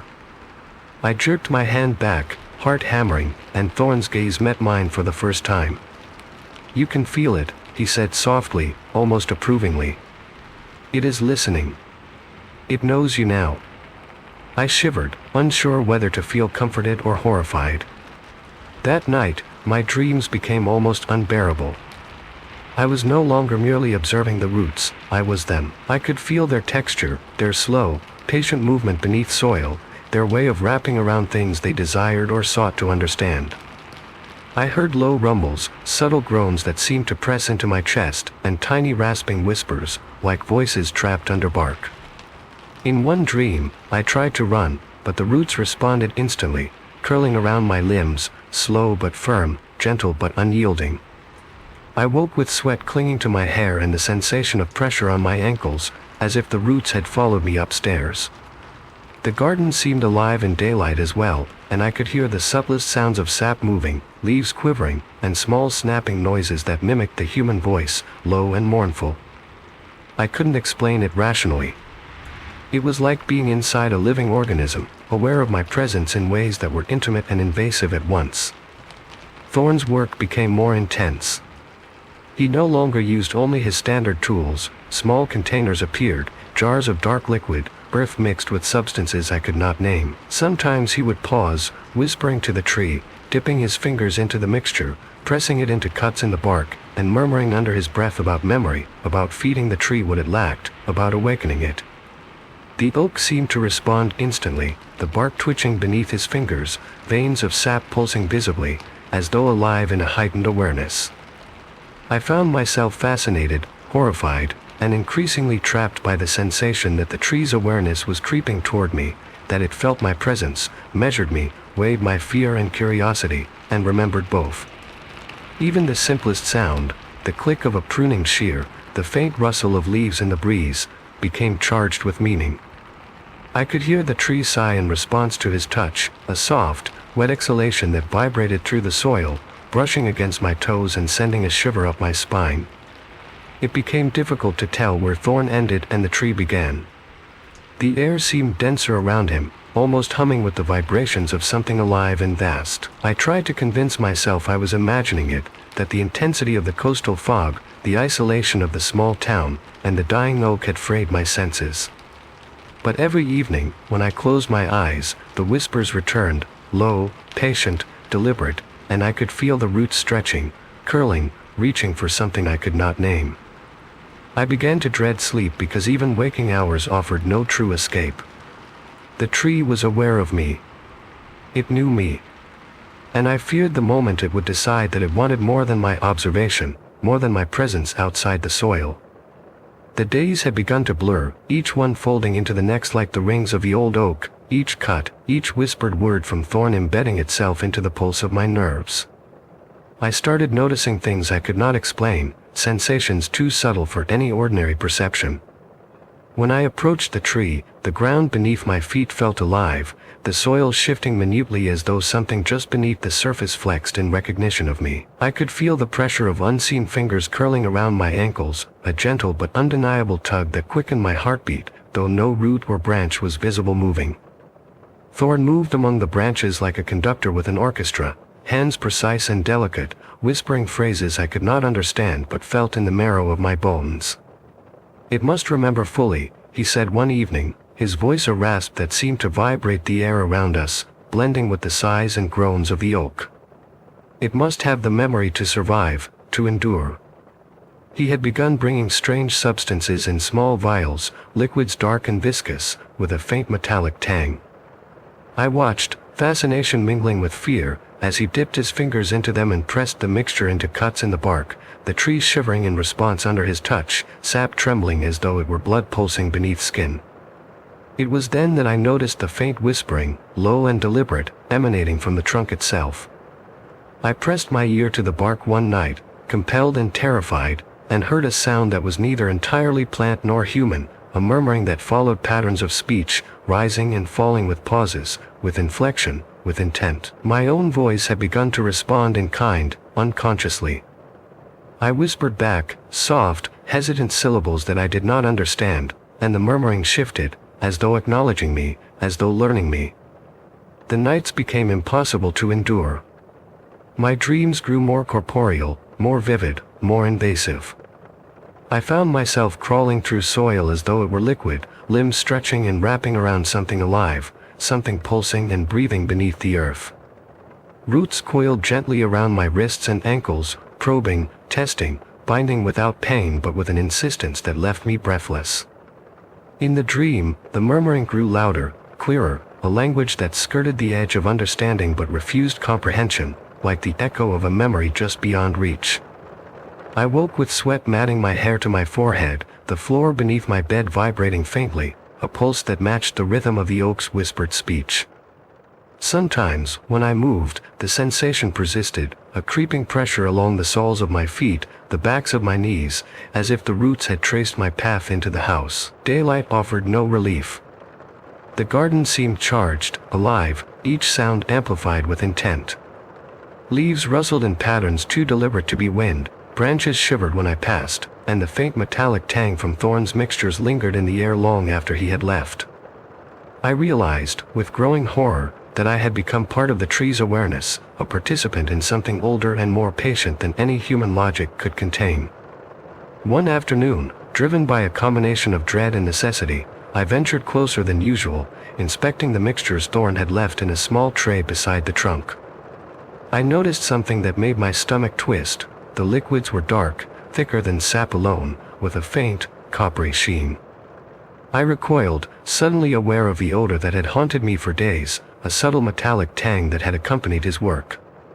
I wanted to scream, to demand an explanation, but the words stuck in my throat as the oak groaned, low and deliberate, responding to the intrusion of my gaze. That night, I stayed awake, sitting in the kitchen, listening. The murmuring from the tree grew louder, more articulate, almost conversational. I began to recognize patterns, small repetitions, shifts in tone that suggested awareness, as though the tree were conscious of not just Thorn, but me, and my hesitation, my fear. I could feel the roots beneath the garden floor extending, probing, expanding, as if testing boundaries, seeking access to spaces I had always considered separate from the soil outside. Sleep became unbearable. Each time I drifted, the roots in my dreams wrapped tighter, probing deeper, exploring me as thoroughly as Thorn explored the tree. Sometimes, I awoke to find the sheets of my bed twisted around my legs, the floorboards beneath vibrating subtly, the air around me thick with the faint metallic scent I had come to recognize. Thorn noticed, of course, but only observed, murmuring approval as though this were part of the process, part of the lesson. "They must take root in more than soil," he said once, looking at me with an intensity that made me shiver. "They must know life beyond the bark." I had begun to understand, or at least fear, what he meant. The oak was not merely surviving, it was absorbing, integrating, consuming in the slowest, most deliberate way possible. One evening, driven by a curiosity I could no longer contain, I approached Thorn as he worked, watching him press the dark mixture into a deep gash in the trunk. I could hear the sap tremble as it accepted the substance, pulsing rhythmically as though it were a heartbeat, and a low groaning arose from the tree itself, resonant and sonorous, vibrating through the soil into my bones. Thorn's eyes met mine. "Do you feel it?" he asked softly, the question rhetorical, compelling. I nodded, though I felt no mastery over the sensation. The groaning escalated, echoing across the yard, amplified by the dense air and the fog rolling in from the coast. It was no longer subtle, it was alive, insistent, aware of me, of him, of every movement, every breath. I stumbled back, the wind carrying the mingled scent of earth, sap, and metallic tang to my nostrils, and I realized with a surge of horror that I could not leave. The roots, subtle but undeniable, had begun to extend beyond the tree's immediate footprint, pushing through the soil, curling around stones, wrapping gently around fence posts, testing boundaries. They were aware of me. I felt it in the air, in the pressure under my feet, in the vibration through the soles of my shoes. At night, the dreams became almost unbearable. I would sink into soil that was impossibly soft yet unyielding, roots curling around me, holding me in place, probing the contours of my limbs, brushing against my skin, wrapping, exploring. I could feel them searching, learning, memorizing. The whispers that accompanied the movement were no longer subtle. They had a rhythm now, almost a chant, a recitation that made my head spin and my chest constrict. Sometimes I spoke in response, words spilling unbidden from my lips, and the murmuring adjusted, acknowledging, integrating my voice as though it had been waiting for it all along. I awoke in a sweat-drenched panic, breath short, muscles tense, and yet I could feel the residual touch of the roots still curled around me, holding me in place even in waking. By the following morning, I could not ignore it any longer. The dark mixture, the meticulous rituals, the way Thorn moved among the oak's limbs, it all became horrifyingly clear. This was not restoration in any conventional sense. He was feeding the tree, integrating life into it that it had no natural right to possess, forcing memory, awareness, and perhaps fragments of consciousness into it. The metallic tang, the dark sap, the murmuring, it was not merely botanical, it was biological in a way that defied human reason. I wanted to call someone, anyone, but the yard felt different now, charged, almost sentient. The roots shifted subtly as I moved toward the gate, testing me, following me, keeping me within reach. Thorn watched silently, and I understood, with icy clarity, that escape was no longer a matter of distance, but of consent. The tree had noticed me, remembered me, and integrated me into its consciousness in a way that I could feel with every nerve ending. I could not leave without taking the roots with me, and they had no intention of releasing me. I spent the day circling the oak, listening to the low, deliberate murmuring, feeling the pressure of roots underfoot, tracing their subtle but unmistakable paths through the soil. The wind carried the whispers, and I understood the truth. I was part of this, now, inseparably. And as I stood there, shivering with the mingled terror and awe, Thorn finally smiled faintly, approvingly, and whispered, "You see now. They remember. You will help them remember." The following days passed in a haze of green and brown, of roots and earth and the faint metallic tang that clung to the air like a persistent memory I could not shake. I awoke one morning to find the garden transformed, subtly but unmistakably. The oak's roots had begun to creep beyond the neat borders of the yard, small tendrils curling around stones, fence posts, and the edges of the path. I could feel their presence under my feet, subtle shifts in pressure, a crawling sensation that traced up my calves with the slow, deliberate patience of something alive. Thorn was in his usual position, kneeling at the base of the tree, hands pressed flat against the trunk, murmuring softly, each syllable a vibration that seemed to travel through my bones rather than my ears. I wanted to speak, to demand that he stop, but my voice was swallowed by the thick, charged air. Every movement of mine seemed to echo in the soil beneath me, as if the roots were aware of every step I took, measuring, judging, claiming. The wind whispered through the leaves, carrying the faintest of groans, like the tree itself was exhaling through a throat of sap and bark. I tried to move closer to Thorn, to confront him, and felt the first real bite of fear as a root, thicker and more deliberate than any I had noticed before, curled around my ankle. It was gentle, almost polite, yet utterly unyielding. I tried to step back, and another wrapped around my other foot. My heart hammered, a staccato rhythm against the soft, wet thrum of sap pulsing in the oak, and I realized, with a shiver of dread, that the tree had extended its reach in ways I had never imagined. I was trapped not by walls or doors, but by the living, patient persistence of roots and soil. Thorn looked up then, his eyes calm, almost approving, as if he had anticipated my panic. "It wants you," he said softly, his voice threading through the charged air, a velvet tether binding me to the oak. "It wants you to understand, to be part of it. You cannot resist what remembers you." I could feel the roots crawling higher, moving up my legs with a deliberate, sinuous grace, brushing against my skin, probing, exploring.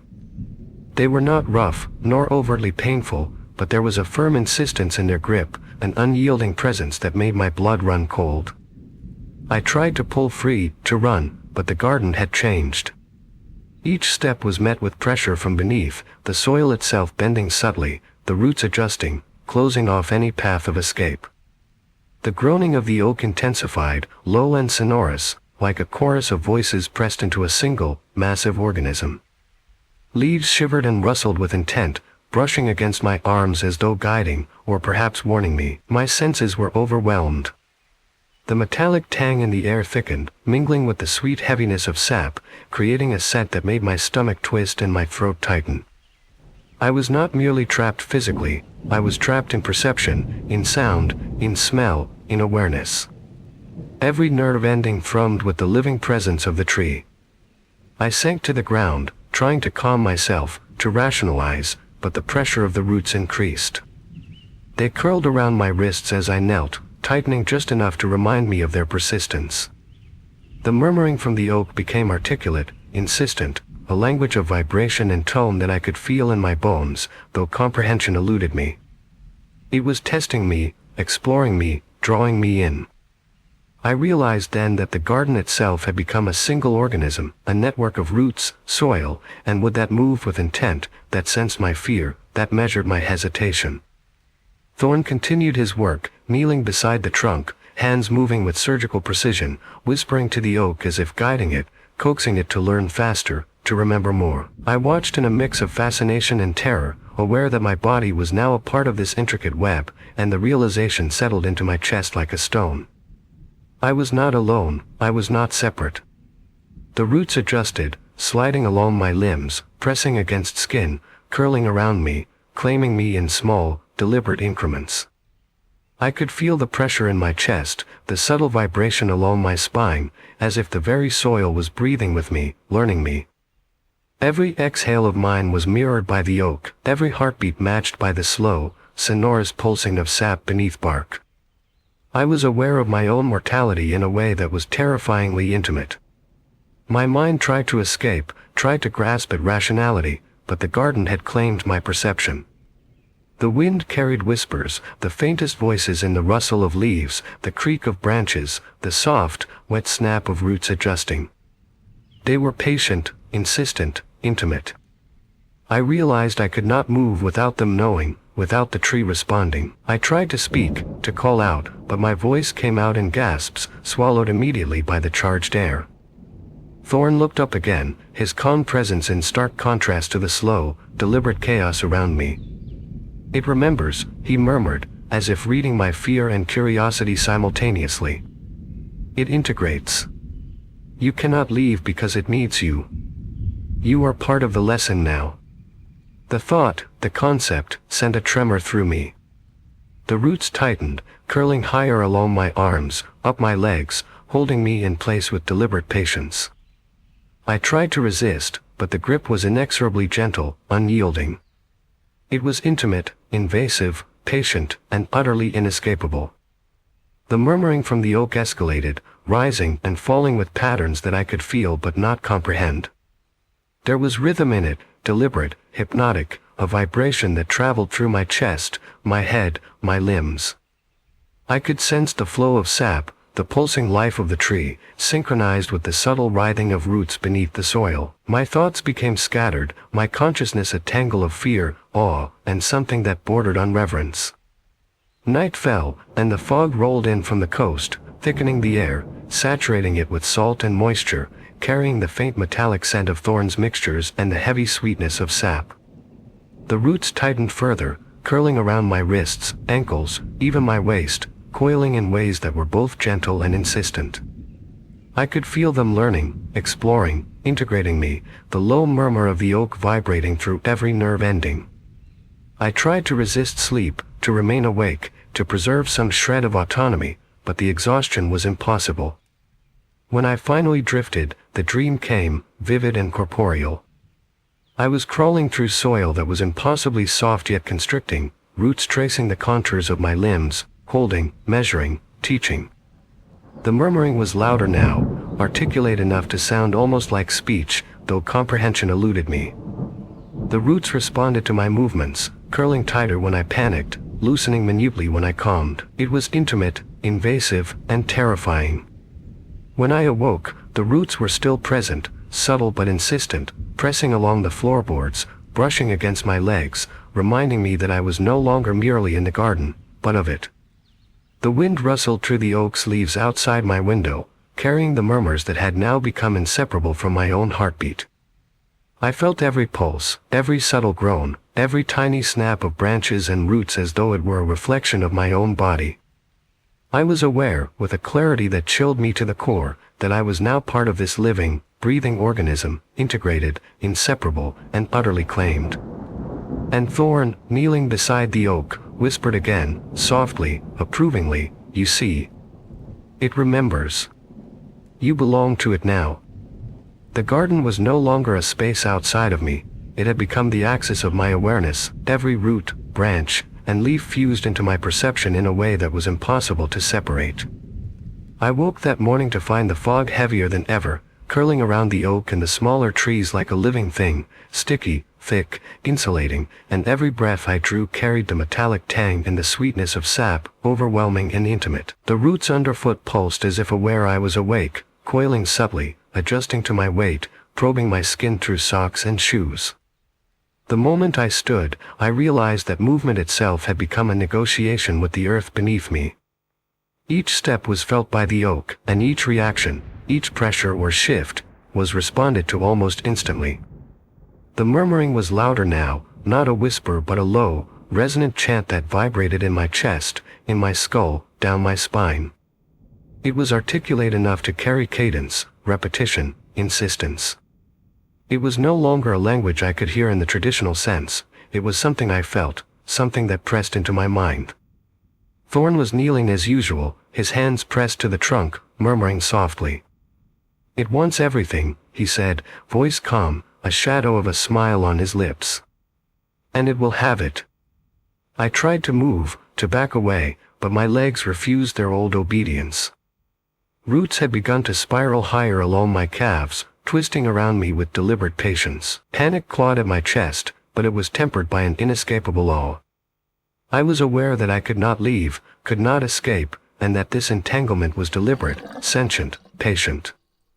The oak's murmuring grew louder still, interweaving with the sigh of the fog through leaves, the creak of branches swaying ever so slightly, the faint snap of roots adjusting.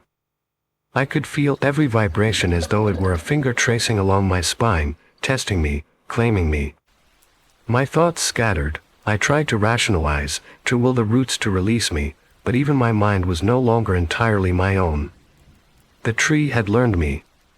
It had measured my fear, my hesitation, my curiosity, and now it guided the rhythm of my heartbeat. I sank to my knees, realizing in a hollow, shivering clarity that resistance was pointless. The roots tightened subtly around my ankles and wrists, curling higher, coiling in gentle insistence, but not cruelty. Their intent was patient, deliberate. The murmuring had reached a cadence, a rhythm that matched my own pulse, and for the first time I felt I could understand, not with words, but with being. The oak had absorbed me into its perception. I could feel its awareness moving along the roots, exploring me, claiming me, and merging me into the web of its life. My skin tingled with every subtle movement, every shift in soil, every creak of wood as if I had become a part of the garden itself. Thorn's whisper came then, close to my ear, though he was kneeling at the base of the oak. "Do you feel it?" he asked softly. "The memory, the life, the knowing. You are no longer separate. You are part of it now." And I understood. I was not simply trapped physically, I had become integrated. The roots moved up my legs, coiling around my waist, my arms, subtly adjusting, probing, learning.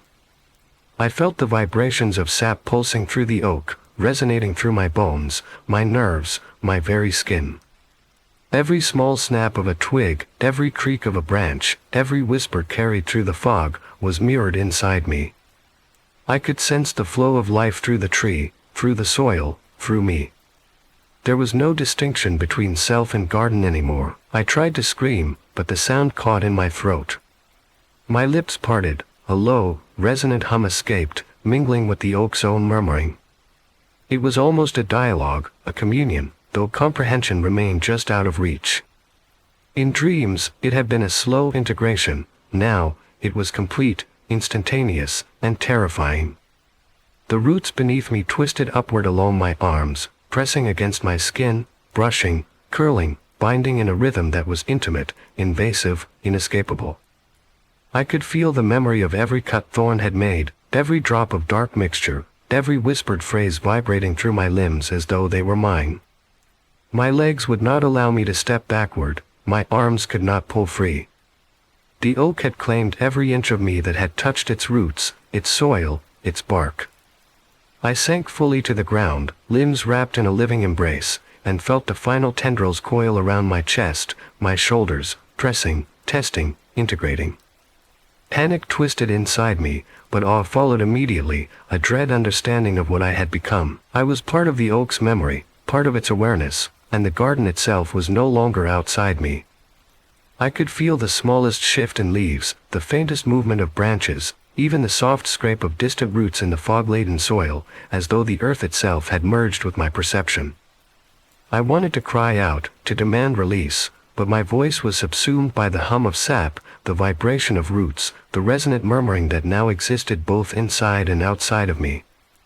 Thorn moved silently, methodical, kneeling at the trunk, hands pressed flat, murmuring to the oak as though guiding the integration. "You see now," he whispered, "it remembers. And now, you will help it remember. Forever." The fog thickened, curling around us, insulating, pressing, carrying the muted rustle of leaves and the low groan of branches.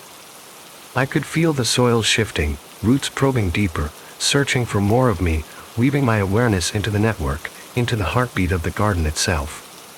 My own thoughts blurred with the oak's murmuring, the sensation of self slipped, just slightly at first, then completely, as the garden absorbed me, every nerve, every pulse, every breath aligned with its rhythm. I realized that I could no longer distinguish where I ended and where the roots, the soil, the oak, began. Every vibration, every whisper, every subtle groan of the wood was mine, and mine alone, yet shared, inseparable. The low murmur of the oak became articulate, insistent, echoing through every fiber of my body, and I understood without words. I had become a conduit, a memory, a part of the living organism that had claimed me. Thorn's presence became almost irrelevant, a shadow guiding, but not controlling. I was in the garden, and it was in me. Time lost all meaning. I could feel the slow, deliberate pulse of life flowing through the oak, through the soil, through me. Every subtle vibration, every whisper, every minor creak of roots adjusting, was both observation and participation. The wind carried voices, the soft sigh of leaves, the metallic tang of sap and mixtures, and the integration continued. I could feel every memory stored in the tree, every past growth, every cut, every whispered phrase, merging with my own consciousness. There was no pain, only the exquisite terror of loss of autonomy, the eerie intimacy of total communion. And in that moment, as the fog thickened, roots tightening and coiling with deliberate patience, I understood fully what Thorn had meant when he said, "You belong to it now." My body, my mind, my awareness, my very essence had become inseparable from the oak, the garden, the soil, and the whispering fog. I could no longer flee, no longer resist, no longer exist as I had. I had been absorbed, integrated, claimed. The murmuring continued, a low, resonant chorus of leaves, bark, sap, and roots, and I felt myself stretching into it, expanding with it, becoming the memory, the awareness, the life of the garden. And somewhere, beneath the deep hum of soil and wood, I realized that this was not an end, but a beginning, a slow, patient eternity in which I would remember, I would witness, I would exist, always as part of the living, breathing, knowing garden. Free the delivery. I had been working the night shift for a week straight, the hum of the delivery van and the monotony of GPS directions blurring into a single, continuous drone that seemed to stretch time thin. I was used to packages that were dull, predictable, and anonymous, boxes filled with clothes, electronics, or kitchenware, nothing that demanded attention beyond the label and the address. But this one was different from the moment I saw it in the storage bay. It was small, a plain brown cardboard box, taped tightly along every seam, nothing written on it except a single code and one warning label printed in sharp red letters, "Do not open." No recipient's name, no return address, nothing to explain why it was here, why I had been assigned to it. The company's customer service line had been unhelpful. "We can't disclose any information. Just deliver it as instructed," they said. My fingers itched as I lifted the box, and for a fleeting moment, I thought I could feel the faintest pulse inside, almost imperceptible, like a heartbeat pressed against my palms. I shook the feeling off, blaming fatigue, the long hours, the hum of fluorescent lights and the smell of cardboard and packing tape that clung to the storage room. The van's engine turned over with a low, steady rumble as I loaded the box onto the passenger seat, its presence beside me oddly heavy, almost alive in its silence. I pulled out of the depot, streets nearly empty at this hour, the city stripped down to dim streetlights reflecting on wet asphalt, the distant hiss of tires over puddles echoing in the night. The GPS whispered its monotonous directions, each repeated instruction punctuating the quiet like a metronome. Turn right. Proceed for 0.3 miles. Turn left. I placed the box on the seat beside me and tried to ignore it, focusing instead on the familiar thrum of the van, the steady rhythm of the road beneath me. But then came the first sound. A soft, almost hesitant click, like a fingernail against the cardboard. I paused, listening, straining to hear over the engine. My breath caught. Another click, this time a little louder, followed by a faint rustle. The box hadn't shifted, the tape seemed intact, but the noise persisted. I told myself it was fatigue, an auditory illusion born of too many late-night drives. Yet, I could not ignore the subtle vibrations now pressing through the seat, a gentle, persistent tremor emanating from the box as though it had its own pulse. The hum of the engine was no longer the loudest sound, it had been replaced by something low and internal, a rhythm that seemed tied to my own heartbeat. My fingers brushed the box's surface, and it shivered under my touch, like a small, reluctant creature waking from sleep. I jerked back, heart thudding. "It's just a package," I whispered to myself, but the words sounded hollow even in my own ears. I pulled over to the side of a deserted street, my hands shaking as I reached for the box again. The sound was clearer now, a soft scratching, like tiny claws scraping against the inside, followed by a faint, wheezing exhalation. My pulse quickened. "Stop," I said aloud, but the sound didn't. It changed instead, becoming slower, heavier, almost pleading. I leaned closer, careful not to touch it this time, listening. A voice, so faint I wasn't sure I heard it at all, seemed to mumble from inside.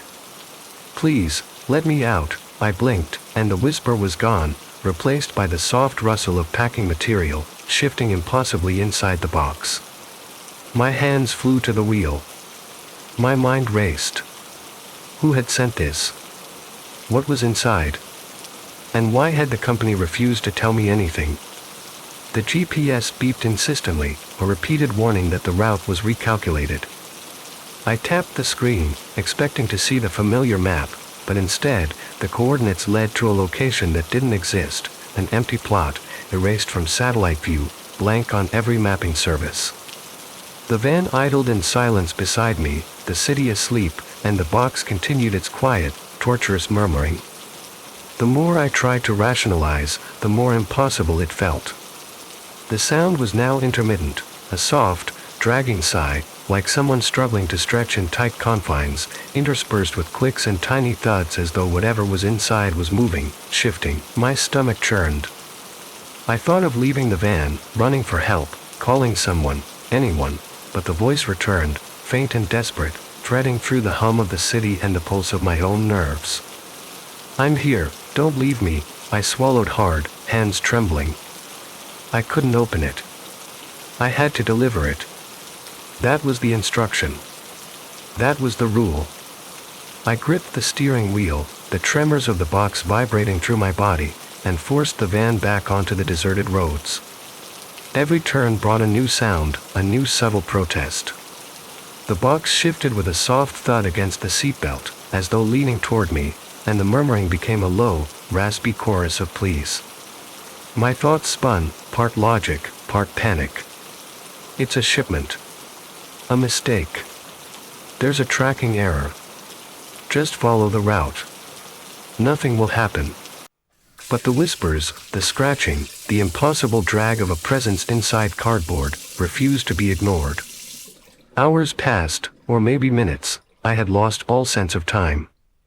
The fog of the night pressed against the windshield, muffling the occasional distant car, the occasional bird, as if the city itself had been reduced to this single moment, this one van, one road, one box. And then the vibration increased sharply, a violent shudder that rattled the seat, shaking the box. A choked cry, distorted and sharp, tore from inside. My heart lurched. I grabbed the box with both hands, yanking at the tape as if brute force might reveal some rational explanation, some mundane object that would make sense of the terror. But the lid did not budge. The sound escalated, a wet, desperate, nearly human shriek, muffled, distorted, metallic, inhuman. My knuckles whitened, nails digging into cardboard. And just as suddenly, it stopped. Silence, thick and complete, save for the quiet thrum of the van engine and my own ragged breathing. My ears ached for something to follow, some reassurance that it was over. But then the phone chimed, bright and intrusive, breaking the suspended quiet. A notification. Delivery completed. Please proceed to your next package. My chest seized. My stomach turned. I stared at the screen, disbelief. It's still here. I didn't finish. The box beside me shifted again, imperceptibly at first, then with a subtle, deliberate thump, as though it were rolling slightly, repositioning itself, where I was watching. And then, faint but unmistakable, the slow tap, tap, against the passenger side door. Just one knock. Long, deliberate, impossible to locate exactly. My breath caught. I could feel the vibration through the seat, the floor, the frame of the van. I hadn't moved, but I didn't need to. The sound was everywhere, resonating inside me, inside the box, inside the night itself. My hand hovered over the handle. Every instinct screamed to bolt, to leave, to run.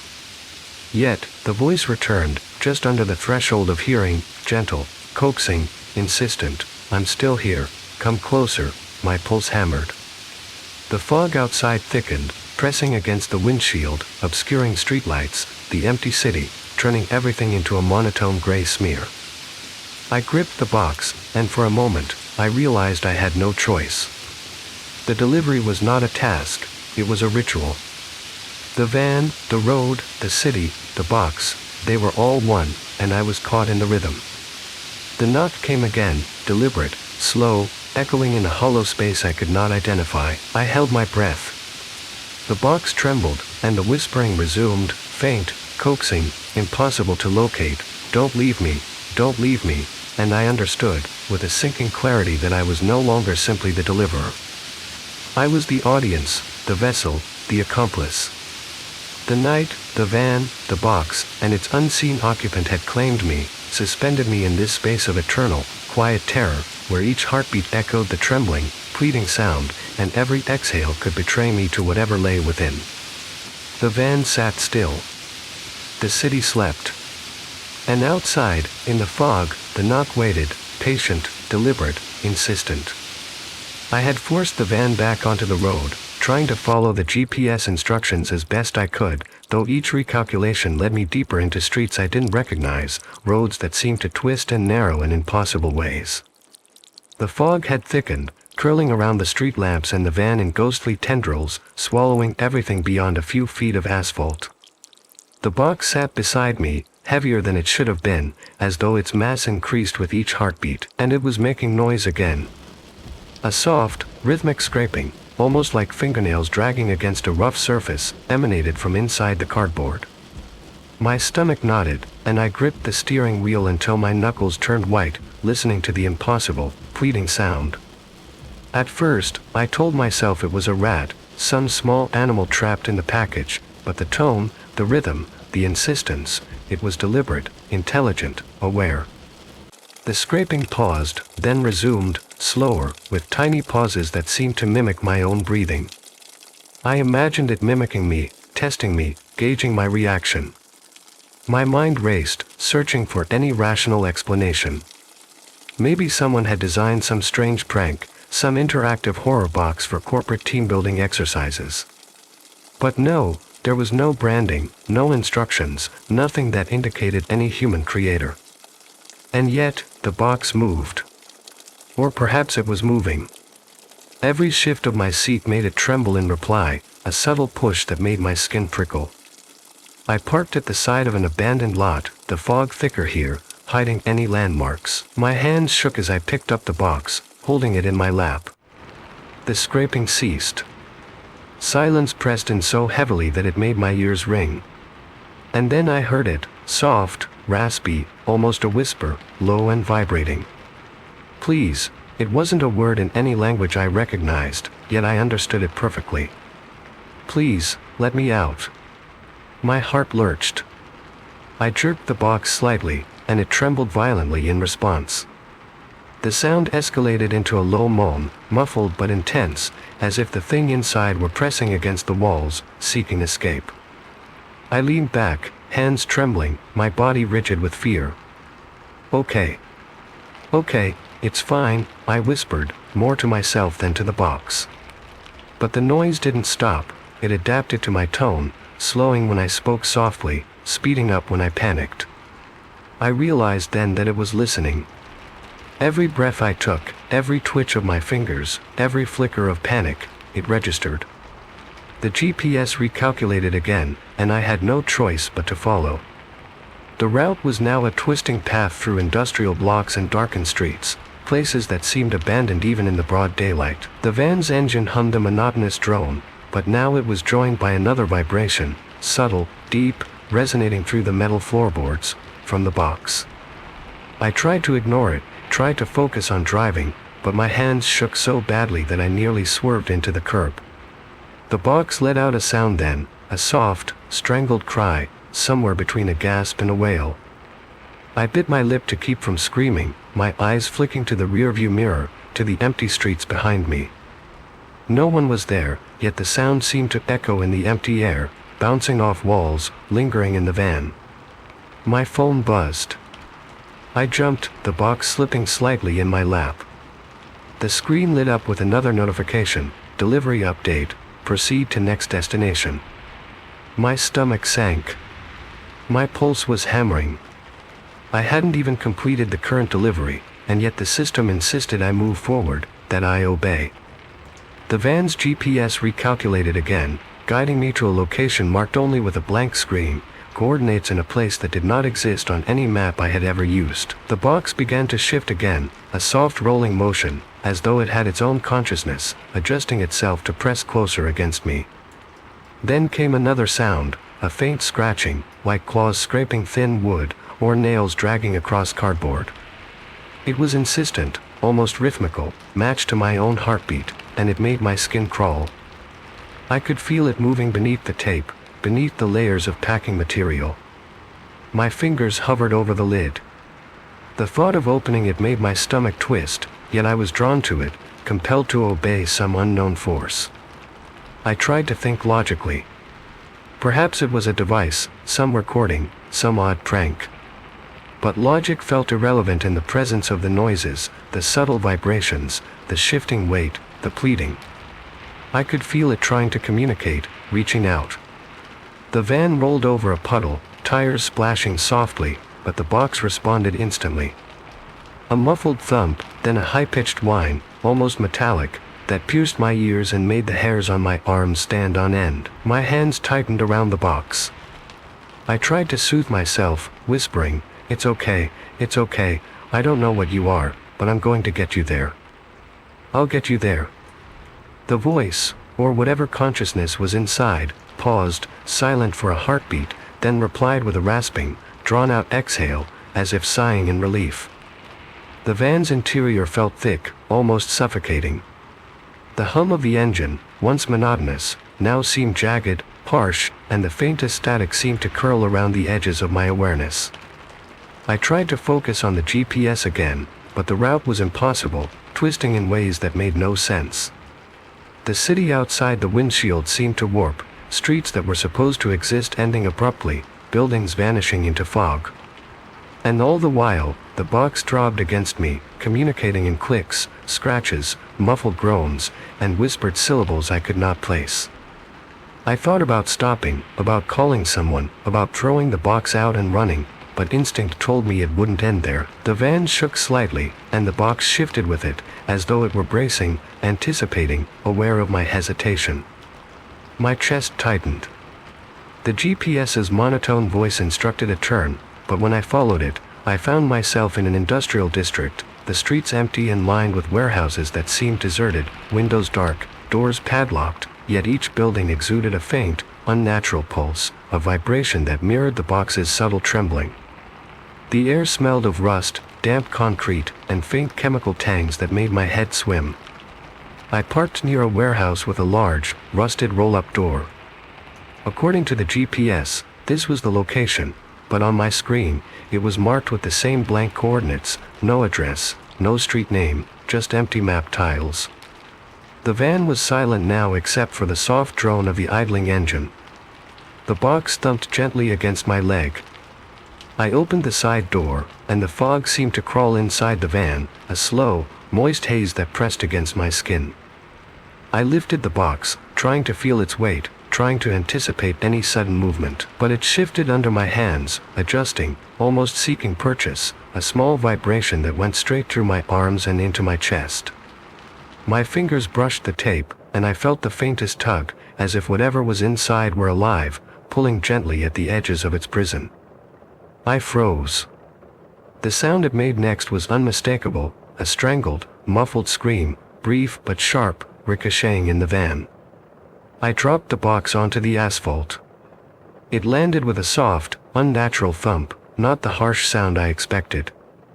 The scream continued inside, distorted, almost electronic now, overlapping with clicks, thuds, and a rasping whisper. I stepped back, heart hammering, fog curling around my legs, the hairs on my arms standing upright. My pulse raced, but I couldn't move. I wanted to flee, but the combination of fog, box, van, and night had me rooted in place. The box trembled again, and the voice came, soft, coaxing, desperate, "Don't leave me, don't leave me." I swallowed hard. My hands itched to run, to escape, but my body refused to obey completely. I was locked in a strange, silent dialogue with this entity, unable to close the loop, unable to fulfill the ritual yet unable to abandon it. The warehouse loomed in front of me, doors padlocked, windows black, and yet I understood, this was where I was meant to leave it, or at least try. I gripped the box again, trembling, and the whispers intensified, scratching, muffled cries, tiny thumps, like a heartbeat struggling to escape confinement. The fog thickened, swallowing the edges of vision, the city vanishing into gray nothingness. Every step toward the warehouse felt slow, impossible, each footfall measured against the trembling, living box in my arms. My ears rang with faint, distorted echoes of its pleas, overlapping with the hum of the van engine, the distant, impossible clanging of metal doors somewhere just out of sight.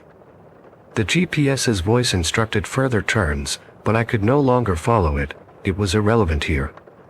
The place existed, or rather the path existed, only because I was here, and the box was here, demanding, vibrating, whispering, struggling. My hands shook violently as I set the box down again, and it trembled, shivering under the weight of its own confinement, the whispers coiling around my awareness. I stepped back, and the most impossible sound echoed through the fog, a slow, deliberate knock, soft but unmistakable, coming from nowhere and everywhere at once, matching the cadence of my own heartbeat. The box quivered in response. And in that moment, I realized that I wasn't in control. I was a messenger, a witness, a vessel, a part of this ritual I could neither comprehend nor escape. The fog swirled, the whispers thickened, the taps came again, and I understood that this night, this delivery, would stretch far beyond my ability to predict. I could run, I could hide, I could throw the box, but it would find me, again and again, until the ritual, the delivery, was complete. The warehouse loomed in front of me like a dark monolith, its rusted roll-up door sagging, warped by years of neglect. The fog clung to its sides, curling through the gaps in the metal and pooling around my boots as if the building itself were exhaling a cold, wet breath. My hands were still shaking, the box trembling against my thighs as I lifted it once more. The whispers had escalated into frantic, almost panicked murmurs, and now I could swear I heard something else, a faint, with dragging sound from inside, like something, or someone, pressing itself against the interior walls. I swallowed hard and forced myself forward, each step measured, careful not to stumble. The world around me had gone hollow, flattened by fog and fear, the streetlights beyond the warehouse reduced to pale, distant stars swallowed by gray. The van sat behind me, engine idling, a muted drone vibrating through the soles of my shoes. I could have run, abandoned the box entirely, but a compulsion rooted deep in my chest held me in place. It was as though the very act of holding the box was necessary, as if letting go would tear some fragile line between myself and the unseen presence trapped inside. I reached the warehouse door, my fingers grazing the rough metal. I should have seen a lock, a padlock, but the door swung open easily, groaning in protest. I stepped inside, the box clutched against me, and the darkness swallowed the van, the fog, the night outside. The air was heavy, musty, thick with the smell of damp wood, rust, and something else, something faintly metallic and coppery that made my stomach churn. My flashlight sliced through the gloom, illuminating stacks of crates, broken pallets, and shattered windows. The whispers grew louder, more urgent, almost human in their cadence now. Please, release me, help, I froze. It was no longer the low, subtle murmuring I had been hearing on the road. The sounds were articulate in their terror, distorted by the confines of the box, but undeniably pleading, desperate. I set the box down on a clear patch of concrete. It didn't stop trembling. In fact, it seemed to pulse, vibrating with a strange rhythm that matched my heartbeat, each thump a mirrored echo of the panic that had taken residence in my chest. I knelt, inspecting the box from every angle. The tape was intact, the flaps sealed as securely as when I had first picked it up. Yet, beneath my fingertips, I felt subtle shifts, soft movements that made my skin crawl. I could hear a faint scraping inside, a wet, dragging sound that made my stomach twist. It wasn't something mechanical, it was deliberate, intelligent, aware. I leaned back, my back against a crate, and exhaled shakily. I tried to rationalize. It's a prank. It's a device. There's some hidden speaker inside. Something designed to mimic a voice. But the box responded. I could feel it pressing slightly, almost curiously, as if testing me. Every time I tried to ignore it, the whispers surged, overlapping, layering into a cacophony of desperate tones, voices, exhalations, and soft scratching. Please, don't leave me. I'm here. They were fragmented, distorted, as if multiple voices were being bent and compressed inside. My mind spun. I had never experienced anything like this. I had transported thousands of packages, dealt with lost shipments, mislabeling, damaged goods, but this was something else, something alive. Something aware. I tried to step away, my foot brushing against the concrete floor, but the box shuddered violently in response, making me stumble backward. A strangled, high-pitched wail burst from within, and I almost dropped it entirely. My ears rang, the sound bouncing off the warehouse walls in a sickening echo that warped and elongated with each repetition. I clenched the box again, pressing it to my chest, trying to ground myself. The voice, or entity, inside became insistent now, rhythmic in a terrifyingly coordinated way, almost like it had learned my breathing pattern and was mirroring it, manipulating it. Help, let me out, don't leave me. Each syllable vibrated through the cardboard, through my fingers, through the soles of my shoes, straight into my chest. My pulse raced. My vision swam. The warehouse, the van, the night outside, it all disappeared, condensed into this moment, this single act of holding the box. I realized then, with a cold, sinking certainty, that this wasn't a simple delivery. It wasn't a package. It was a trap. Or perhaps it was a test, a ritual I had been dragged into unknowingly. The box shivered violently again, almost rolling in my arms, and the noises escalated, a soft tearing, a scraping, a series of muffled, distorted cries that combined into a horrifying chorus. I pressed it against me, but it seemed to push back, shivering violently with each thump of my heartbeat. My stomach lurched.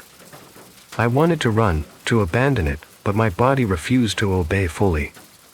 I was tethered, physically and psychically, to the box, to the presence within it. The whispers began to form words, or at least syllables I thought I could recognize. Don't go, stay. I need you. The air around me felt charged, thick, almost electrically oppressive. My hair stood on end. My skin prickled. I could hear the subtle metallic rasp of the van outside, even though it was blocks away in time and space, or perhaps it was just my mind conflating everything into one sensory overload. The box gave a final, violent shudder, and then fell silent. Absolute, suffocating silence. My heart pounded in my ears. The warehouse seemed impossibly large now, the darkness stretching beyond the beam of my flashlight into impenetrable blackness. I dared to breathe, carefully, shallowly. I glanced down at the box. Nothing moved. Nothing whispered. I exhaled, almost in relief. And then, a sound that made my blood freeze, a soft, deliberate tap from inside the box. 1, 2, 3, slow, measured, like a heartbeat, deliberate, mocking. I froze, my fingers trembling as I touched the top of the box. The vibration under my palm was subtle at first, almost hesitant, but it grew with each passing second into a convulsive, writhing pulse. A choked, distorted scream burst forth, muffled and metallic, tearing through the darkness. I dropped the box entirely. It landed with a soft, wet thump that sent a shiver up my spine. I stumbled back, hands over my ears, trying to escape the sound, but it didn't stop. The screams continued, layered with scraping, scratching, and pleading whispers that rose and fell in a terrible rhythm. The box quivered in place, almost alive, a horrifying miniature heartbeat echoing through the warehouse. I backed into the shadows, the fog curling through the broken windows, swirling around my legs. My pulse was hammering, my ears ringing, my chest heaving. And then I realized, the box wasn't just making noise, it was aware of me. Every shiver, every whimper, every desperate sound was synchronized with my own movements, my own panic. It knew I was here. It was feeding on my attention, my fear. And I understood, cold and terrible, that I could not simply leave it behind. I could not abandon it. The box had claimed me. I had become part of its ritual, a participant whether I wished to be or not. The whispers returned, soft but insistent. Stay, stay with me, help me, and then the softest, almost imperceptible sound of all, a single knock, deliberate, slow, echoing in a hollow space that seemed to exist nowhere but inside my skull. My body froze, the hair on my arms standing on end. The box pulsed violently once more, a final, desperate tremor that rattled through the concrete floor. And then, as if testing me, the voice whispered again, soft, coaxing, impossible to place. I'm here, don't leave me. I realized with a sinking certainty that the night was far from over. The warehouse, the van, the box, the fog, they were all one. And I, powerless, had been drawn into a cycle I could neither comprehend nor escape. The box was alive, aware, and insistent, and I would have to deliver it, wherever there was, because it had claimed me. It had chosen me.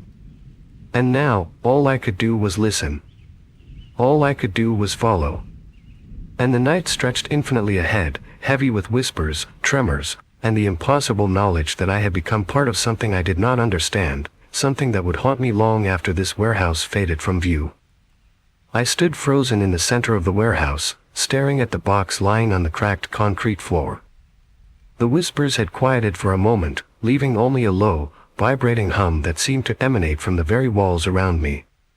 My hands shook uncontrollably, the remnants of adrenaline making my fingers tingle and my stomach knot. I knew I had to move it, had to get it out of the van, out of my hands, out of my mind, but every instinct screamed that I shouldn't. It was alive. I could feel it, subtle at first, then more insistently, pulsing under my skin as though the vibrations inside the box were transmitting straight into my chest.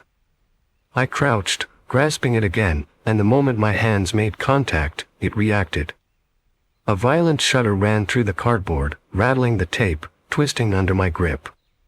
A strangled, distorted cry erupted from inside, echoing off the warehouse walls like a chorus of trapped voices, all overlapping in a terrifying symphony. My knees buckled, and I stumbled back, nearly dropping it again. It pulsed violently, thrashing subtly against my arms, and for the first time, I realized that it was aware not just of my touch, but of my hesitation, my fear, the rhythm of my heartbeat, and it was responding, feeding, communicating. My breath came in ragged gasps. The fog from outside had crept inside the warehouse through broken windows and warped doors, curling around my ankles, and the room felt impossibly large, the darkness swallowing edges and contours. I tried to reason, whispering to myself, "It's just a box. It's just a package. Nothing inside can hurt me." But the box let out another cry, wet, strangled, muffled yet desperate, and I knew, deep in my core, that reasoning was useless. I couldn't ignore it. It demanded attention, it demanded action, and it had claimed me. I had no choice but to obey. I picked it up again, heavier than ever, as if the box itself had grown in mass, pressing into me, writhing against my grip. The vibrations coursing through it were maddening, almost rhythmic, synchronized with the rising panic in my chest. I stepped forward, toward a corner of the warehouse where the floor was clearer, hoping to set it down safely, to break this unbearable connection even briefly. The moment I tried, it reacted violently. A violent shudder, a sharp, muffled screech, and the box leapt slightly in my arms, like it had a life of its own. I stumbled backward, nearly toppling over a broken pallet, heart hammering, ears ringing from the cacophony inside the box. It screamed again, a distorted, wet, metallic wail that made my stomach turn and my knees tremble. I wanted to throw it, to get it out of the building, to escape this ritual, but some invisible tether anchored me to it. I was trapped. My body refused to obey my conscious desire to flee. The box's vibrations grew stronger, more insistent, almost urgent now, and the muffled cries became intelligible, or at least they sounded like words my mind tried to interpret. "Do not leave, stay, help me, please." I shook my head, tears stinging my eyes. The sound was maddening, relentless, and every fiber of my being screamed to escape. I glanced toward the door, toward the fog-thickened night outside. I could make a run for it. But as soon as I looked, the box pulsed violently again, almost violently tugging against my chest. I could feel it in my bones, a strange, invasive vibration that seemed to reach into my very nerves. I realized then that it wasn't just the box, it was aware of me. It was manipulating me. I felt my thoughts twist, my rationality eroding under the weight of its insistence. My mind began to echo the murmurs, "Stay, help, don't leave." The sound became unbearable, overlapping, layered, a choir of desperate, distorted voices reverberating in every corner of my skull. I stumbled to the floor, holding the box against my chest, rocking slightly as if to soothe a frightened child, though the cries inside were far from childlike. They were alien, deliberate, and horrifyingly aware. I could feel them pressing outward, trying to escape, pressing through the cardboard, through my fingers, into the air around me. My head spun. The warehouse seemed to pulse with the box, each vibration synchronized with the thumps in my chest. The air itself seemed thick, dense with anticipation, the fog curling unnaturally around my ankles, carrying the faint scent of damp cardboard, rust, and a metallic tang I could not place. I tried to force myself to stand, to carry the box outside, to whatever the GPS had dictated as the final destination, but it reacted violently, writhing, shuddering, thrashing slightly in my arms. A wet, muffled scream erupted, louder and more desperate than before, echoing off the concrete walls. My fingers dug into the tape, trying to hold it steady, but it was futile. The box moved with a will of its own, pushing against my grip, pulling at me, vibrating with terrifying insistence. I dropped it to the floor. It landed with a soft, unnatural thud, almost alive, and the shriek continued inside, muffled yet horrifying, overlapping with the scratching, tapping, and distorted whispers that filled the warehouse. I stumbled back, pressing my hands over my ears, but it did nothing to stop the cacophony. And then, impossibly, I heard another sound, the slow, deliberate knock. 1, 2, 3, echoing in perfect rhythm with my own heartbeat. The box responded to it, shuddering violently, the cry inside morphing into a long, drawn-out, guttural scream, wet and metallic, echoing through the vast, empty warehouse. My knees buckled, my breath came in short, ragged gasps, and I realized with an icy clarity, I could not abandon this. I could not leave it behind. My body was tethered to it, my will subjugated by something beyond comprehension. Every instinct screamed for survival, for escape, but I could not move away. I had become part of its ritual. I had become the conduit it demanded. I could feel it pressing against me, communicating in pulses, in vibrations, in whispers that only I could interpret. I understood, with a sickening certainty, that I was now bound to it. The box's cries grew softer, almost pleading, coaxing me to obey, and I knew that the next step, whatever the GPS intended, was inevitable. I lifted the box again, trembling, sweat stinging my eyes, fog curling around me in ghostly coils, the warehouse walls pressing inward, closing off the outside world. Every step toward the door was a measured struggle. The box throbbed against my chest, thrashing subtly with every movement, responding to the panic in my body. I could hear the distorted whispers forming words again. Do not leave. Stay. Help me. Please. My breath came in ragged gasps, the box's vibrations echoing in perfect synchronization. The warehouse seemed to pulse, the air thick with anticipation, and I realized then that I was no longer delivering a package. I was delivering myself into the unknown, into the ritual, into a cycle I could neither understand nor escape. I took a final step toward the door. The box screamed. I almost dropped it. The fog seemed to push against me, slowing my movements, wrapping around my legs like hands trying to hold me back. And then the GPS spoke, monotone and mechanical, proceed to final destination. The box pulsed violently in response, and the whispers merged into a single, heart-stopping command. Do not stop, do not abandon me, follow. I stepped into the night, the fog thick around me, carrying the trembling, crying box, and I knew, the delivery was far from over. It had only begun. I walked through the fog-thickened streets, the box cradled against my chest, its vibrations subtle but insistent, a pulse I could feel through my bones. Each step felt heavier than the last, as if the pavement itself resisted my movement, the city narrowing around me into a tunnel of night and uncertainty. The whispers inside the box had quieted slightly, replaced by a low, rhythmic thumping that mirrored my own heartbeat, dragging me forward. I had no memory of how long I'd been walking, minutes, hours, perhaps an eternity. Time had lost all meaning inside the fog, inside the box, inside the quiet desperation of my mind. The GPS voice spoke again, monotone, emotionless, insisting I follow a route that didn't exist on any map I recognized. Each street I turned onto seemed familiar and alien at the same time, shadows curling in impossible ways, streetlights flickering overhead, casting long, distorted shapes that danced at the edges of my vision. I could hear my own breathing, ragged and shallow, echoing off the buildings, mingling with the muffled, wet sounds emanating from the box. The thumping had become almost vocal now, alternating with soft scratching and the faintest whisper of a voice pleading, coaxing, insistent. Do not stop, do not abandon me, follow. The words burrowed into my skull, demanding obedience, bending my will to their rhythm. I stumbled across cracked sidewalks and puddles reflecting distorted fragments of light. My hands gripped the box tighter, knuckles white, arms trembling. I wanted to set it down, to abandon it, but as soon as I even thought about it, it pulsed violently, writhing in my arms with a force that nearly knocked me to the ground. The cry inside became a chorus of distorted voices, overlapping in impossible layers. Do not leave, stay. I need you. Every nerve in my body screamed to run, to throw it into the river, to escape this cycle entirely, but I could not. I was tethered, bound by something I could neither see nor understand, compelled by its persistent, invasive presence. The fog began to thin slightly, revealing the outline of a house at the end of the street.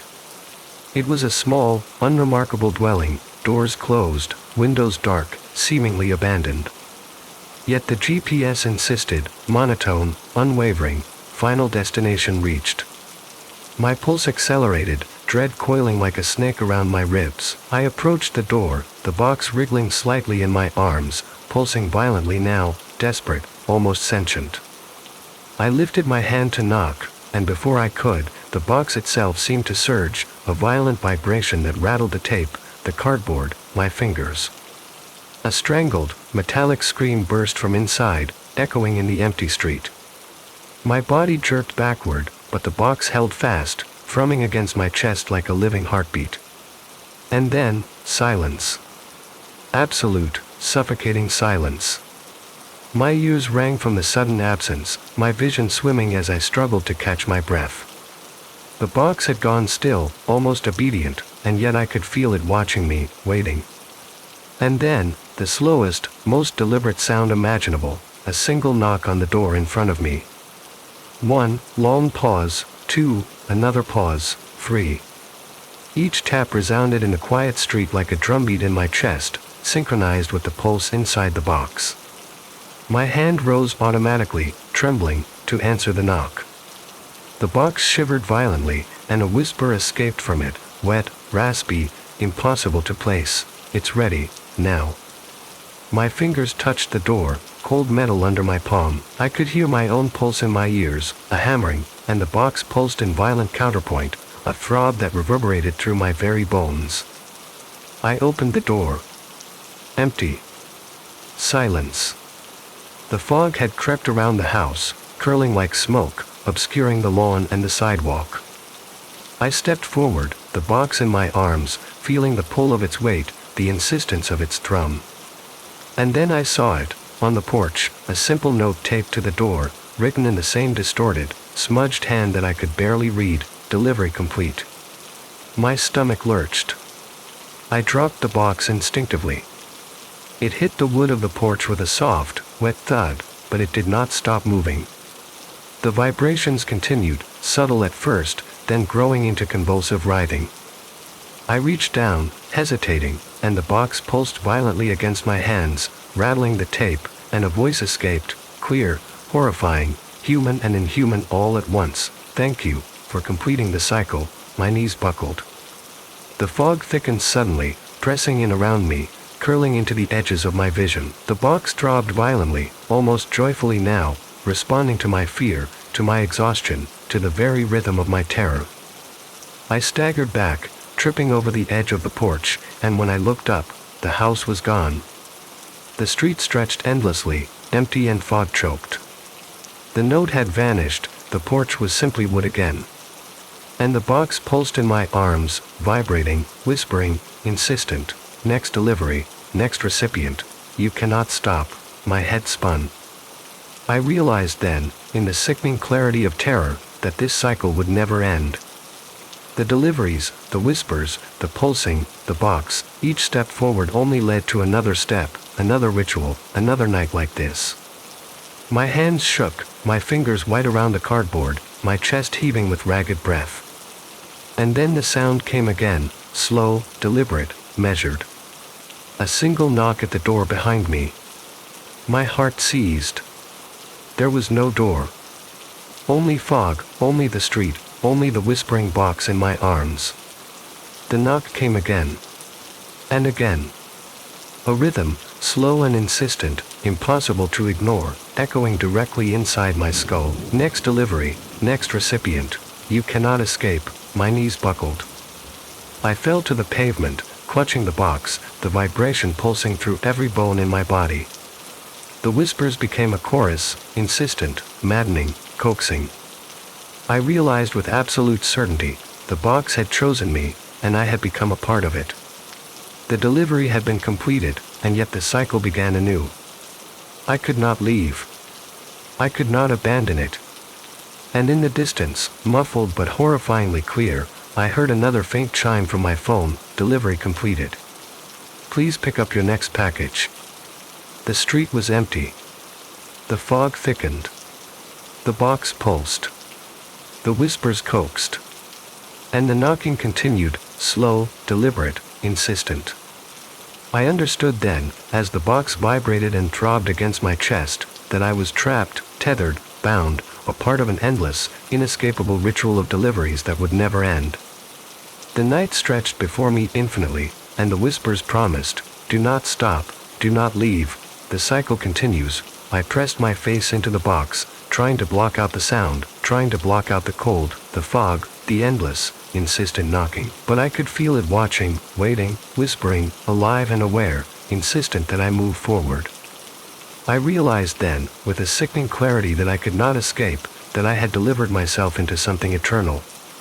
And the whispers closed in, soft, wet, insistent. Next, next, next. The night stretched on, unbroken, unending, and I knew I would never sleep again. For the waiting room. I never thought a simple headache could lead me here. The drive was uneventful, the streets quiet in the soft haze of an early afternoon that felt heavier than usual, like the air itself was holding its breath. I followed the GPS directions to the clinic, a small, unremarkable building tucked between a laundromat and a dry cleaner, and I felt a flicker of relief. Maybe someone could finally tell me why the pounding behind my eyes never stopped, why my temples throbbed in rhythms that didn't match my pulse. The moment I stepped through the sliding glass doors, a subtle chill ran down my spine, not sharp, not alarming, just present. The waiting room stretched before me, lit by the sterile glow of fluorescent panels that hummed softly, the light reflecting off linoleum floors in dull, pale rectangles. But the first thing I noticed wasn't the light, or the rows of chairs, or the faint smell of antiseptic, it was the people. They were seated quietly, impossibly still, in chairs that squeaked ever so slightly under their weight. There were 5 of them, maybe 6, I can't be certain. All ages, all vaguely familiar yet impossible to place, all staring at nothing. Nothing at all. Their eyes were wide but unseeing, focused somewhere behind the walls, somewhere beyond the ceiling. The second thing I noticed was the clock. Its hand stuck at 3:07. I looked again, certain I had misread it, but no.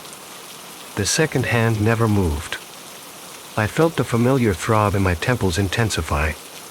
Music played softly from an unseen speaker, a banal elevator tune looping, but there was something wrong. Every 30 seconds or so, the pitch would warp slightly, as if the music itself were breathing, hesitating, coughing. I walked toward the reception desk, which was empty, and my footsteps echoed too loudly in the small space, startling me with the resonance. A faint rustle came from the far corner. I froze. The sound of paper shifting, magazines sliding against one another, but when I looked, no one had moved. The air seemed thicker, denser, as if carrying the quiet energy of all those still bodies waiting, each one tethered invisibly to the same rhythm, the same suspended time. My headache worsened, a low, insistent drum in my skull, echoing in tandem with the music's distorted notes. I swallowed hard and sat down in an empty chair, my hand gripping the armrest. It felt warmer than expected, almost sticky, but I told myself it was sweat, nerves, the remnants of too many hours staring at screens and office lights. I glanced around. The people hadn't shifted. Their heads moved ever so slightly in unison, the faintest tilt, almost imperceptible, always returning to their original posture. I shivered, not from cold but from something deeper, a creeping awareness that I was observed. Not by them, but by the space itself. The room exhaled, a soft hum vibrating through the linoleum floor, brushing against my calves, making the hairs on my neck stand on end. I tried to rise, tried to approach the desk again, but something anchored me to the chair, a subtle gravity pressing down, making movement laborious. Then I heard it, a voice, soft and lilting, barely above a whisper, coming from somewhere in the ceiling, "Mr. Jones." My stomach dropped. My own name, but not called by a receptionist, not from the mouths of those motionless figures. Somewhere above, echoing off fluorescent panels, warped slightly by the hum of the lights. I hesitated, mouth dry. "Yes." I whispered back, though I knew no one could answer. The music warped again, stretched unnaturally, and I felt it in my teeth, a vibration that was almost physical, crawling along my jaw, pushing against the inside of my skull.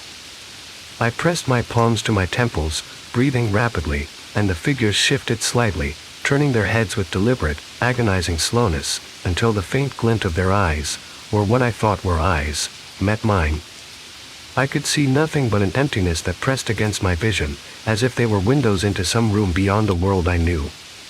My headache flared to a crescendo, a screaming pulse that made my ears ring. The music began to blend with it, an overlapping chorus of muted terror, and I felt nauseous, dizzy, as though the room itself were spinning in a rhythm that only I could feel. I stood abruptly, intending to flee, but the doors were locked. No handles, no push plates, nothing. The smooth glass was unyielding. Panic seeped in, slow and cold, curling around my chest and forcing the tremor of my fingers to double. I stepped back, my heels scraping the floor, a squeal of friction that sounded unbearably loud in the thick silence. And then, the voice again, soft, almost maternal, yet laced with something I couldn't identify. "Mr. Jones, please, come in." I looked toward the direction of the ceiling tiles, the fluorescent light flickering just slightly, the pattern of its strobing reflecting in the still eyes of the seated figures. I wanted to answer, to call back, but the words caught in my throat. My vision blurred. The music swelled, warped, a slow, dragging repetition that seemed to mock my own heartbeat, echoing the throbbing inside my temples.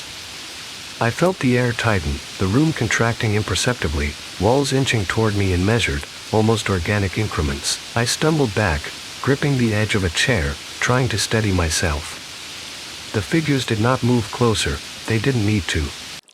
The space itself bent toward me, tethering me to the center of the room, to the waiting, to the suspended time. I realized then, with a cold clarity, that I had been here longer than I thought. Days, perhaps, weeks. The sun outside might have risen and fallen without my awareness. My own sense of duration had warped under the weight of the stillness, the music, the muttered whispers. My pulse raced, but the thrum of the room, the silent pressure of the ceiling, the stilled movements of the waiting figures, all of it conspired to hold me there, to make me understand that leaving was not permitted, that escape was an illusion.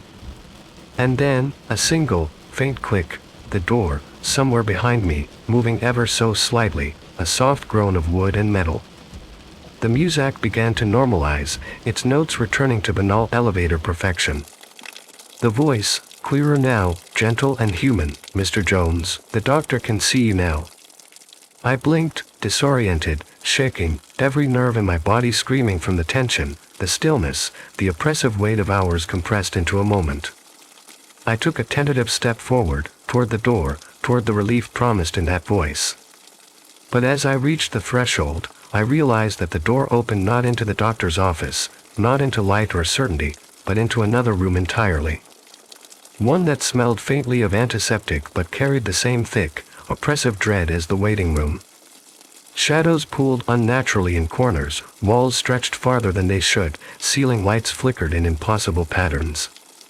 The music from the previous room had been replaced by a low, almost imperceptible hum, vibrating through the floor, the walls, and my chest, as though the space itself had been listening, waiting, guiding me here.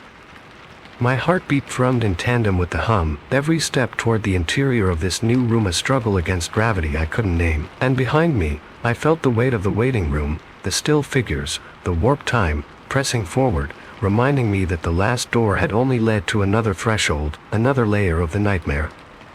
I swallowed hard, forcing my legs to move, but already, I knew that there would be no relief here.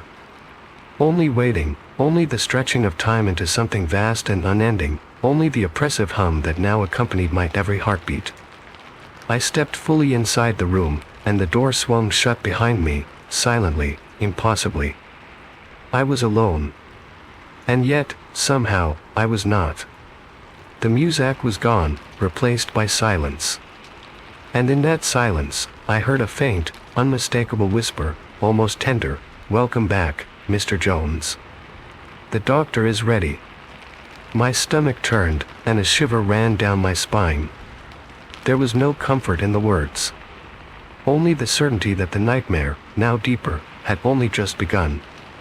I stayed frozen for what felt like an eternity, the door behind me sealed, the air thick with a quiet that pressed against my ears. The hum of the room, subtle at first, began to crawl under my skin, vibrating through my chest and skull, aligning with the persistent throb of my headache.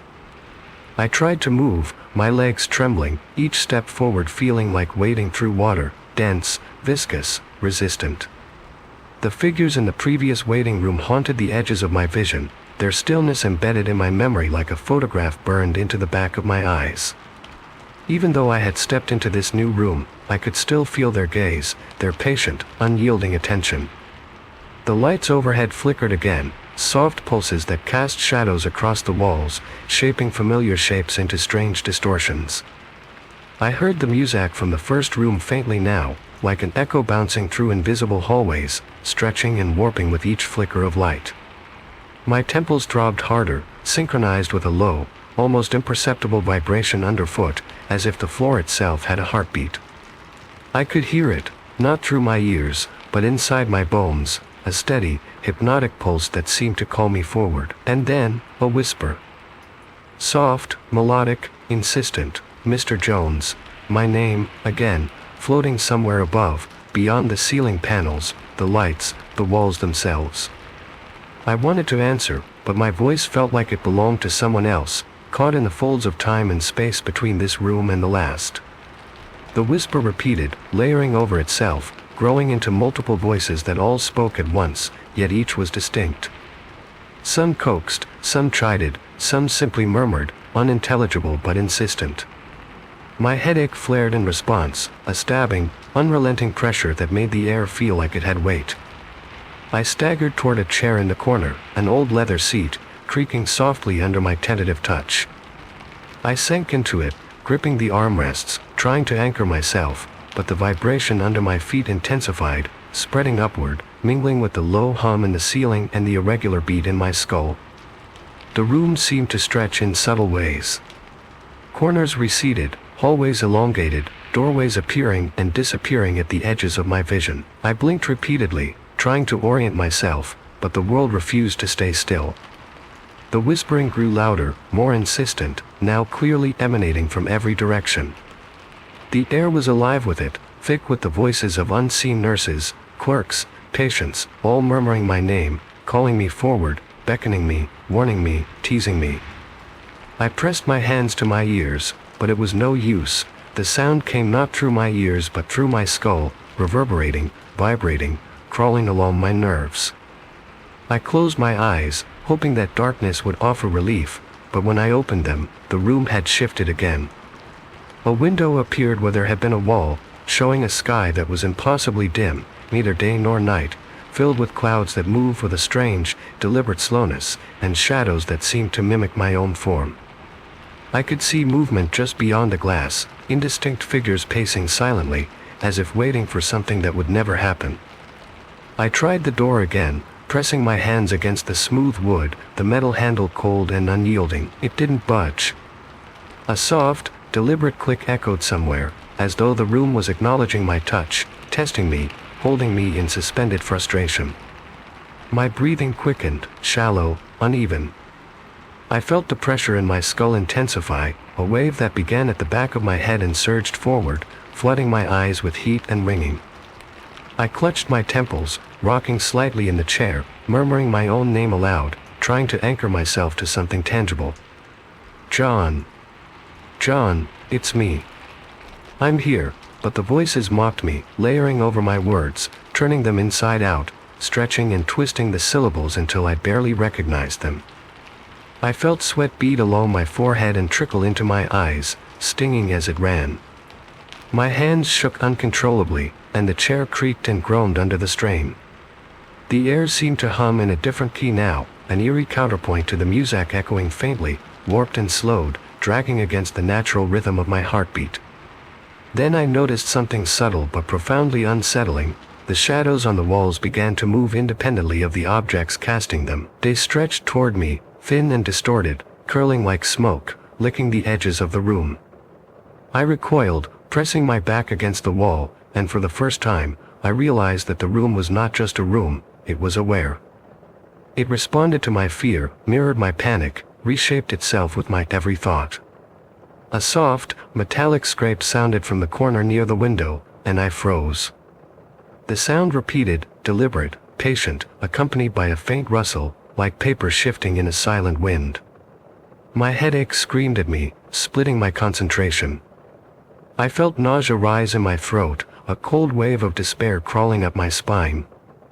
I wanted to flee, to throw myself against the walls, to smash something, anything, but every movement was laborious, as if the air itself resisted me. The whispers intensified, a delicate symphony of pleading, mocking, insistent. Come forward, do not resist, it is time. My eyes darted to the ceiling, the lights flickering in a pattern that seemed almost purposeful, pulsing in response to the murmurs. I could see faint, indistinct forms moving just above the panels, shifting, adjusting, waiting. I pressed my palms over my ears, closing my eyes, rocking back and forth, whispering fragments of prayers I didn't remember learning. And yet, when I opened them, the room had changed again. The walls were closer now, the ceiling lower. The shadows writhed more aggressively, curling toward me with the imperceptible slowness of something alive and patient. I could feel the pulse of the room in my chest, the vibration in the floor resonating with my bones. My own heartbeat was no longer mine, it was shared with the space, with the walls, the floor, the whispering voices. Time had fractured. Seconds stretched into hours, or perhaps minutes into days, I could not know.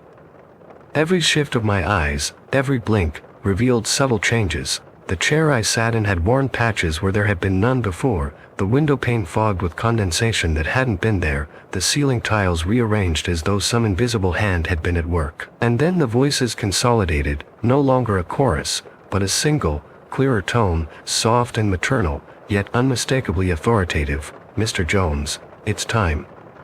My stomach twisted, nausea and fear mingling. I rose unsteadily, compelled despite every instinct screaming at me to resist. My legs buckled under the slow gravity of the space. I moved toward the open window, though I did not know why, drawn by the voice, by the hum, by the impossible rhythm of the room itself. Shadows stretched toward me, wrapping around my feet like tendrils of cold, almost liquid darkness, but they did not impede my motion. They guided me, anchored me, forced me forward. My temples throbbed violently, each pulse a hammering echo against the walls. And then, I saw the door on the far side of the room, the one I had thought would lead to relief.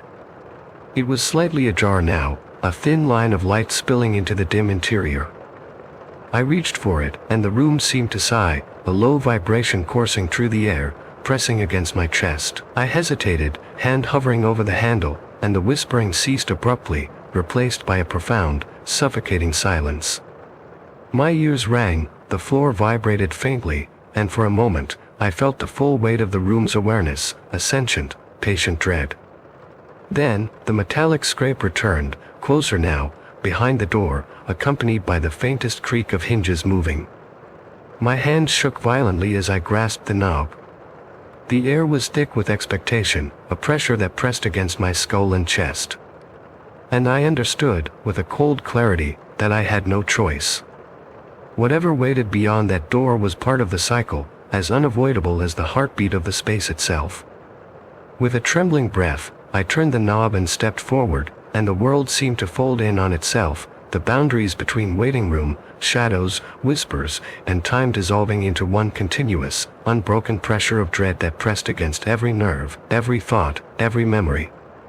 The door closed behind me, silently, and I was no longer certain that I was moving or merely being carried forward by the inexorable weight of the room. The music, the whispers, the hum, all merged into a single, living rhythm, echoing through the marrow of my bones, and I knew with terrible certainty that I had crossed into something far beyond a simple waiting room. Something that had always been here, always waiting, and would never release me. The door closed behind me with an impossibly soft click, sealing me in a space that felt simultaneously familiar and alien. The air smelled faintly of antiseptic, but mixed with an undercurrent I couldn't name, something earthy, almost like damp soil, yet metallic, cold. My legs felt heavier than they should, as though gravity had thickened, pulling me down with each step. I realized the floor beneath my feet was not uniform, it vibrated subtly, the sensation crawling up my ankles and knees, pressing against my chest, mingling with the persistent throb of my headache. I tried to calm myself, telling myself this was a clinic, a normal office, that doctors existed and rooms had doors, but the familiar logic faltered against the weight of the silence. No music, no distant voices, no clicks or hums, just a quiet, suffocating presence that seemed to pulse in time with my heartbeat. I tried to step forward, toward what I assumed was a hallway or another room, and that's when I noticed them. The figures. I had thought I had left the waiting room behind, had escaped the still, unblinking patients who had stared at nothing for hours, days, maybe weeks, but here they were, or perhaps versions of them. They stood along the walls, lining the perimeter of the room, but not in rows, not sitting. Their postures were unnatural, elongated, shadows stretching behind them as if pulled by some unseen force. Their eyes were empty, yet piercing, and they turned toward me, slowly, deliberately, in perfect synchrony, as if their awareness had been waiting, patient, until I arrived. I froze, my chest tightening, every nerve alight with terror. The low hum returned, soft at first, almost comforting, then it grew, swelling into a vibrating chorus that pressed against my skull and resonated through my teeth. It wasn't just a sound, it was an organism, a living presence, coiled around my body, entwined with my heartbeat, dictating my rhythm. My legs trembled, and I staggered, clutching at the nearest wall for support. The texture of the paint was unfamiliar, cold and rough against my fingertips, grains scraping against my skin. The figures advanced, or perhaps I moved toward them. Time had lost meaning. Each step they, or I, took was measured, deliberate, magnifying the pressure in my head until I thought it might split my skull in two. Then, the music returned, warped and slowed, a grotesque parody of the elevator tunes I had heard before. Each note was stretched, bending around my ears like liquid metal, echoing the throb in my temples. I realized I could feel it vibrating not just in my head, but deep in my chest, in my bones, in the soles of my feet. It pulsed in rhythm with the whisper that now came from everywhere, behind the walls, above the ceiling, beneath the floor. John. John, come, follow, stay. The voices overlapped, layered, twisting my own thoughts into unintelligible patterns. I shouted, but the sound that emerged was not my own. It was warped, hollow, and echoed back at me, sounding like dozens of voices speaking in unison, yet entirely different, alien. My stomach churned. I wanted to run, to flee the room, but I couldn't. The figures, if they were figures, had grown taller, more fluid, their limbs stretching, bending in ways impossible for human anatomy, yet each movement exuded an eerie, hypnotic grace. They tilted their heads in unison, their gaze locking onto me, and I felt my will bending under the pressure, a force that wasn't tangible, yet undeniably real. My own body moved despite me, steps taken as if guided by something outside myself. The hum grew louder, more insistent, resonating through every organ, every bone, a living drum commanding obedience. The walls seemed to contract and expand, subtly, just enough to distort my perception of distance. Hallways lengthened into tunnels that bent in impossible angles, doors appeared and disappeared, but no exit ever revealed itself. The figures were everywhere at once, emerging from shadows, stretching along walls, and in the reflective surfaces of windows and mirrors, I saw countless copies of myself, staring back with the same wide, unseeing eyes I had observed in the previous room. My heartbeat, racing uncontrollably, synchronized with the thrum in the floor and the low music in my ears. My hands trembled violently as I reached for a door, a wall, anything tangible, but every surface warped, softening under my touch, resisting pressure, shifting like it had its own consciousness. Panic surged. I fell to my knees, pressing my face into the floor. The figures' heads tilted closer, whispering, their voices now intelligible, soft and deliberate. It's time, we've been waiting, it's your turn. And then I realized, this wasn't just the waiting room. The waiting room had never been a place, it was a state, a loop, a rhythm to which I had been tethered the moment I walked through those sliding glass doors. The time I thought I had lost, the days, perhaps weeks, the hours, the minutes, all compressed into an endless, unyielding stretch of suspended existence. I tried to stand, my legs shaking violently, and the figures mirrored me, each movement magnified and twisted, reflecting my fear back at me tenfold. The music twisted into a low moan, each note a drawn-out, agonizing plea, scraping against my ears, vibrating in my teeth, vibrating inside my skull. My hands clawed at the air, but it was no use. Every motion, every effort to escape, fed into the room, fed the figures, strengthened the rhythm that held me hostage. My head spun, my vision blurred. The air smelled faintly of rot now, decayed paper, faintly metallic. Shadows pooled unnaturally in corners, curling, writhing like living things. The walls seemed to breathe, contracting, expanding, bending in imperceptible, terrifying rhythms. And then, suddenly, silence. Absolute, suffocating silence. My heartbeat roared in my ears, thunderous, deafening, drowning out all else. I opened my mouth to scream, and no sound emerged. I tried to inhale, and the air pressed back against me, thick and unyielding. The figures were closer now, not merely along the walls but occupying the space around me, above, below. Their eyes met mine, piercing, unblinking, infinite.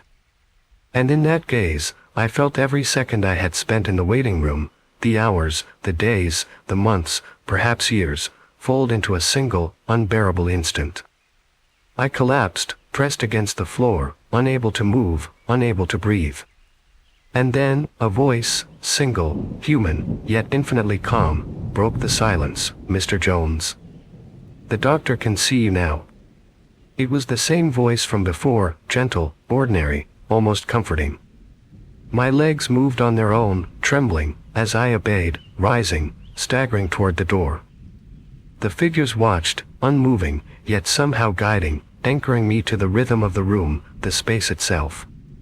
I passed through the threshold, and the lights dimmed, flickering one last time.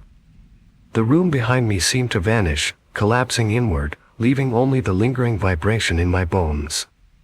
The music faded, the whispers ceased, and the air finally felt breathable, normal, or as normal as anything could be after what I had just endured. I blinked against the bright light, expecting a doctor's office, a reception desk, something familiar, yet the room before me was larger, more open, and filled with a quiet anticipation.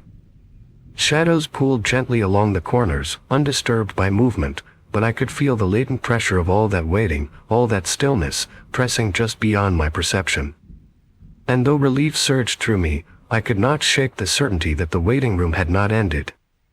It had changed form, and perhaps I had only passed into another layer, another corridor in its endless, labyrinthine existence. My heartbeat slowly returned to its natural rhythm, yet I could still feel the echo, the pulse of that terrible, patient room resonating faintly beneath my skin, a reminder that the waiting, the observing, and the quiet dread would never truly release me. I stepped further into the room, each movement feeling unnatural, as if the floor beneath me had grown thick and viscous, reluctant to release my feet with every step. The air was cool, almost metallic, carrying the faint, cloying scent of antiseptic mixed with something darker, older, a tang of decay I could not place. Shadows stretched unnaturally along the walls, elongating as though they were alive, independent from their sources, curling toward me with patient deliberation. The music from the previous spaces had returned, but it was warped, slowed to a crawl, the notes stretching and dripping like liquid through the air. Each note seemed to vibrate inside my skull, pressing against my temples, harmonizing with the dull, relentless drum that pulsed in my chest. I blinked rapidly, trying to orient myself, but every blink revealed subtle distortions, corners that should have met at 90 degrees instead curved inward, doors that appeared to recede into infinite space, and reflections in the glass that moved with a delay, mimicking me imperfectly, slightly too late. I became aware of a faint rustle, coming from the corner behind a large potted plant I did not remember seeing before. My pulse spiked, the vibration in the floor seeming to respond, intensifying with the rhythm of my fear. I took a cautious step toward it, and the rustle stopped. Silence pressed against me, heavy and complete, yet filled with expectation. I could hear my own breathing, loud and irregular, almost deafening, and beneath it, a soft, deliberate tapping, like fingernails on a wooden surface. It was slow, measured, each tap resonating in a frequency that made my chest tighten and my stomach clench. I spun around, searching, but there was nothing, only shadows, distorted corners, and the elongated figures I thought I had left behind. Or had I? Perhaps they had never left, perhaps I had merely entered another fold of the same space, another layer of this impossible waiting room. The walls themselves seemed to pulse now, expanding and contracting subtly, imperceptibly at first, then more pronounced, as though the room were breathing, living, observing me. Every flicker of the overhead lights cast new shapes across the walls, shifting shadows that crept closer with every heartbeat. I tried to move faster, to find an exit, but my legs resisted, heavy and unresponsive, as if the floor itself had grown sticky, holding me in place. The music dripped through the air in long, warped notes, almost whispering now, "Stay, wait, see." The words were unintelligible yet loaded with meaning, tugging at the edges of my mind, coaxing me toward some unknown, inevitable destination. My head throbbed violently, my vision wavered between focus and blur, and I felt as though my body had grown smaller, insignificant, swallowed by the very air that surrounded me. A door appeared suddenly, where none had been before, low and narrow, framed in a shadow that seemed thicker than the surrounding darkness. I approached it hesitantly, drawn by an inexplicable compulsion, my feet carrying me forward despite the protest of my muscles. As I neared it, the whispering intensified, overlapping, echoing from all directions, voices of the waiting figures, the music, my own thoughts, all blending into a single, omnipresent drone. "John.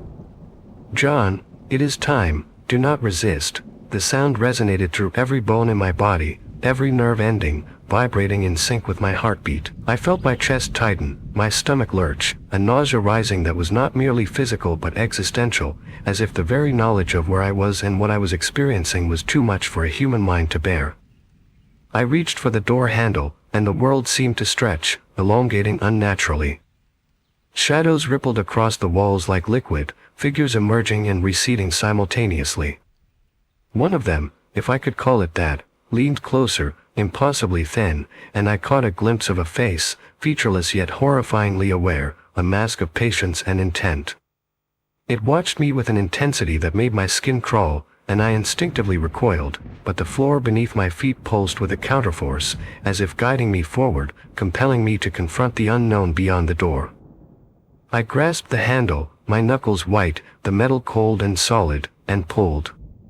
The door resisted at first, then gave way with a subtle groan, revealing a dimly lit corridor that stretched beyond sight.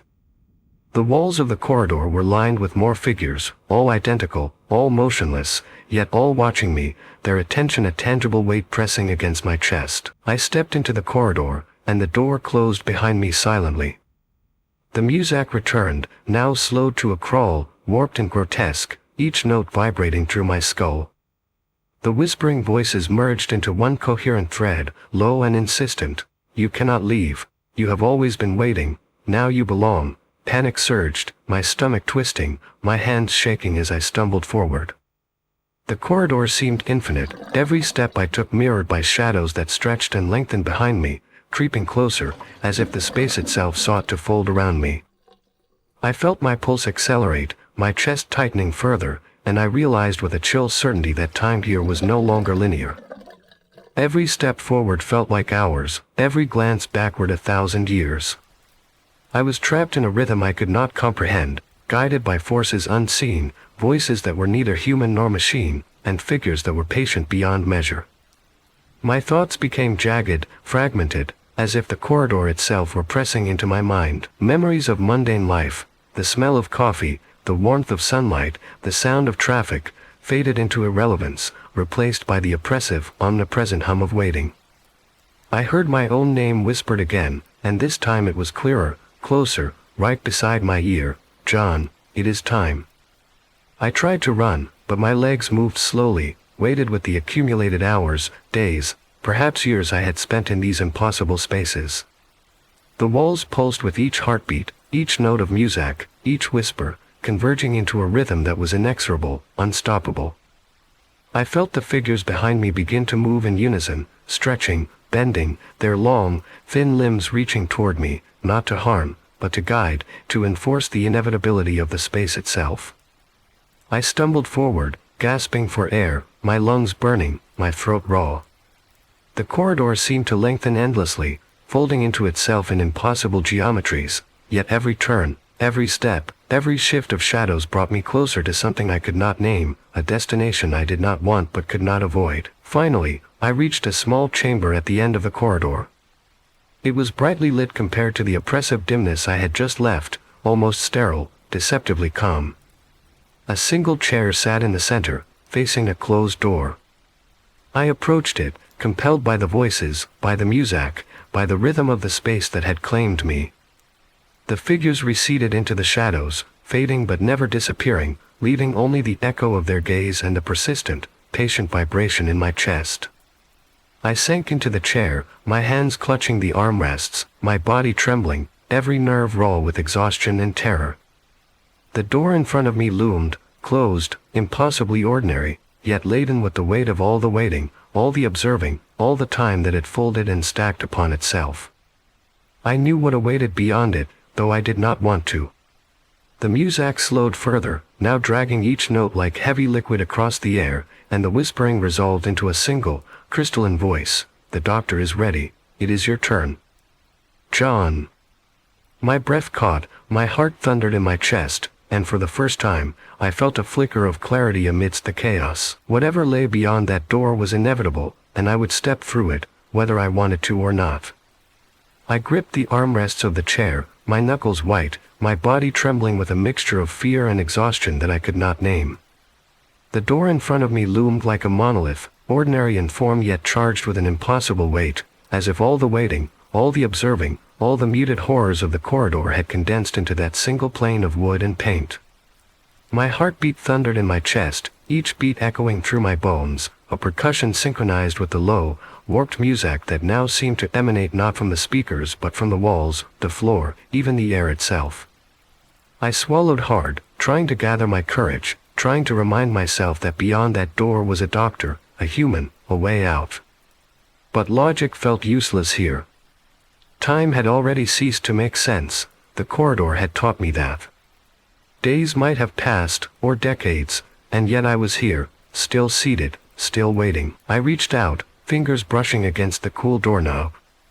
The metal was solid, real, and yet I felt a tremor, a subtle vibration that ran through it and into my hand. The music distorted, a single note stretching and bending in impossible ways, like a cello string pulled beyond breaking. The voice whispered my name again, soft, intimate, almost seductive in its insistence. "John, it is your turn."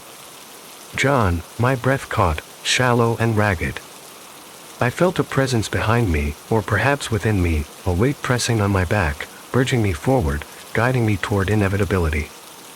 I pulled the door open slowly, the hinges groaning almost imperceptibly, and stepped through.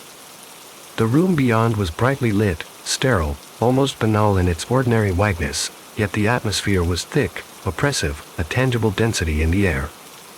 A single chair sat in the center, a desk against the far wall, and in the corner, shadows pooled where light refused to touch. I moved toward the desk, my footsteps hollow, echoing slightly, as if the floor itself were amplifying each sound, mocking my effort. The music had faded, replaced by silence, yet the air thrummed with a residual vibration, subtle but omnipresent, echoing through my chest, my skull, my very bones. The chair in front of the desk creaked, as though someone had just vacated it. I approached cautiously, heart hammering, every sense alert, every nerve screaming that I should run, that I should flee, but my feet moved forward regardless. I reached the desk and peered over the edge. Nothing. Just a neat stack of papers, a pen lying across the top. I exhaled shakily, relief mingling with dread. But the chair behind me shifted. Slowly, deliberately, the swivel squeaked, and I felt a presence settle into it. I dared not turn my head, yet I could feel it, a gaze, patient, expectant, ancient, aware of every thought, every fear, every heartbeat I had carried through the endless corridors. The silence thickened, pressing in from all directions, the air suddenly heavier, almost viscous. And then the music returned. Not the warped, dragging notes of the corridor, but the same mundane elevator music I had first heard upon entering the building, smooth, polite, eerily cheerful in contrast to the terror coursing through my veins. Yet it was wrong. Every note was just slightly off, too perfect, too deliberate, as if mocking me. A voice spoke, soft, calm, ordinary. "Mr. Jones, the doctor will see you now." I swallowed, my throat dry, every instinct screaming that I should run, yet my body obeyed, stepping toward the open door at the far side of the room. Shadows shifted subtly in the corners, figures emerging and receding like memories at the edge of consciousness. I passed through the threshold, and the world shifted. The space stretched impossibly, elongating into a hallway that seemed to fold back upon itself. Each step I took echoed, each echo a layering of sound that made it impossible to tell where I began and where the hallway ended. The music remained, now distant, faint, yet pervading, as though the very fabric of reality had become the melody. At the end of the hallway, a figure stood, human in outline, yet blurred, vibrating subtly, as if it existed partially out of phase with the rest of the world. I approached, each step measured, deliberate, my pulse in sync with the residual thrum in the floor. The figure gestured toward a chair, and I seated myself, legs shaking, hands clutching the armrests. Silence settled again, dense and suffocating, broken only by the faint, rhythmic pulse that seemed to originate from the walls, from the air, from my own chest.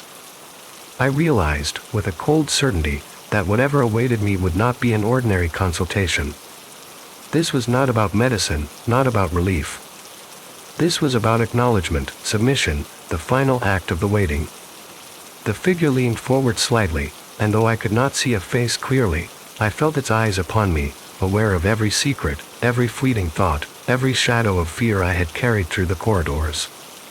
The music returned once more, normal in tempo and pitch, almost soothing, yet beneath it lingered a subtle vibration, a residue of the warped music, reminder that normalcy was always a surface, never truth. The figure's voice, calm, ordinary, unhurried, said, "You've waited long enough." My heart stuttered, every instinct screaming that this was the culmination of all the terror, yet curiosity, something deeper, something inexorably human, forced me to lean in, to listen, to understand. And then it happened. The walls seemed to ripple, subtly at first, then more pronounced, the shadows in the corners stretching, elongating, folding inward, converging toward the center of the room. The air thickened, every molecule vibrating with the rhythm of waiting, of observation, of inevitability. My chest tightened, breath came in short gasps, and I realized the room had claimed me, yet paradoxically, released me into understanding. The music, now perfectly normal, masked the underlying pulse, the subtle awareness that drummed beneath every surface. I could feel it in my bones, in my hair, in the faint tingle at the nape of my neck. The waiting had ended, and yet it would never truly end. The figure spoke again, voice gentle, ordinary, "Follow the path. It is ready for you." And though I wanted to resist, to run, to flee into the corridors I knew were behind me, my legs moved. Step by step, I obeyed, the world folding around me, stretching, contracting, bending impossibly. Shadows merged into the floor, the ceiling rippled, and I felt the rhythm of the waiting, the pulse of the room, synchronize with my own heartbeat. Every step was both liberation and entrapment, an acknowledgement that I was part of this space now, yet still human enough to perceive it, to fear it, to remember it. The door at the end of the path opened into a space that was simultaneously familiar and alien. I blinked, and for a brief moment, it resembled the reception area I had entered long ago, the one where time first began to distort. But the details were off. The chairs were too high, the desk too narrow, the light too bright. I felt the figures again, patient, observing, folded into the very walls. I was aware of myself in layers, my present self, terrified and exhausted, and some other self, the one shaped by the corridors, by the waiting, by the music that had invaded every nerve. I realized then, with an icy clarity, that the waiting room was not a room, nor a corridor, nor a building. It was a state of being. And I had stepped fully into it, into the understanding, the inevitability, the loop. A door opened before me, ordinary, inviting, banal. I walked through it, compelled, aware, terrified. And on the other side, the music returned to its ordinary, polite form, the hum of the building, the faint shuffle of distant feet. I was back, or at least, I thought I was. The air smelled antiseptic, but faintly sweet, like cleaning supplies long mixed with dust. A receptionist looked up, smiling, ordinary, and said, "Mr. Jones. Your doctor can see you now." I swallowed, nodding, stepping forward. And yet, behind me, in the recesses of my perception, I felt the corridors still breathing, the shadows still folding, the music still distorting subtly in the corners of the world. I realized with a final, shivering certainty that the waiting was never truly over, only paused, and that at any moment, a name could be whispered, a note could stretch, a shadow could turn, and I would be returned, endlessly, to the state of waiting. I exhaled, forcing myself to move forward. Step by step, toward the consultation, toward the normalcy that might exist beyond that threshold. And as I did, the faintest echo of a whisper brushed my ear, "John, the waiting never ends." 5. The audio collector. I remember the first time I held the tape in my hands. It was a gray Sunday afternoon, the sky low and heavy over the city, casting a pall over the flea market stalls where I had wandered aimlessly. The tape was tucked between vinyl records and old paperback novels, a simple cardboard case, yellowed with age, with the handwritten label in fading ink, "Last Voices, Collection." My fingers lingered over the words, tracing the uneven letters as though they might impart some secret if I pressed hard enough. I had no idea what I was buying, only that something about it hummed with a quiet insistence, a tugging at the edges of my curiosity and dread. I could hear it in the way the vendor didn't look at me when he handed it over, in the faint scratch of the tape against the sleeve as it slid from his fingers, and in that instant, a shiver ran down my spine, so subtle that at first I thought it was merely the chill of the overcast afternoon. At home, I set up my old cassette player, the kind I had rescued from a thrift store a few years prior, its buttons stiff, the volume knob loose, and the speakers crackling softly even when idle. I inserted the tape carefully, almost reverently, as if any wrong movement might trigger some unforeseen consequence. The tape hissed, a thin white noise that seemed to linger a beat longer than physics should allow, and then a voice emerged, old-fashioned, resonant with the warped timbre of a radio announcer from another era. It introduced itself casually, almost warmly, "I am the collector. I record moments when the living pass into the silence." I froze. The sound was flat yet layered, echoing slightly as if coming not from the speaker but from the walls themselves, curling around the corners of my room. I pressed play again, unsure if I had imagined the words, and the voice repeated, a little closer, a little clearer. The first recording began innocuously enough, or so I thought. The faint hum of traffic, the shuffle of shoes across pavement, the distant bark of a dog, and then, a car crash.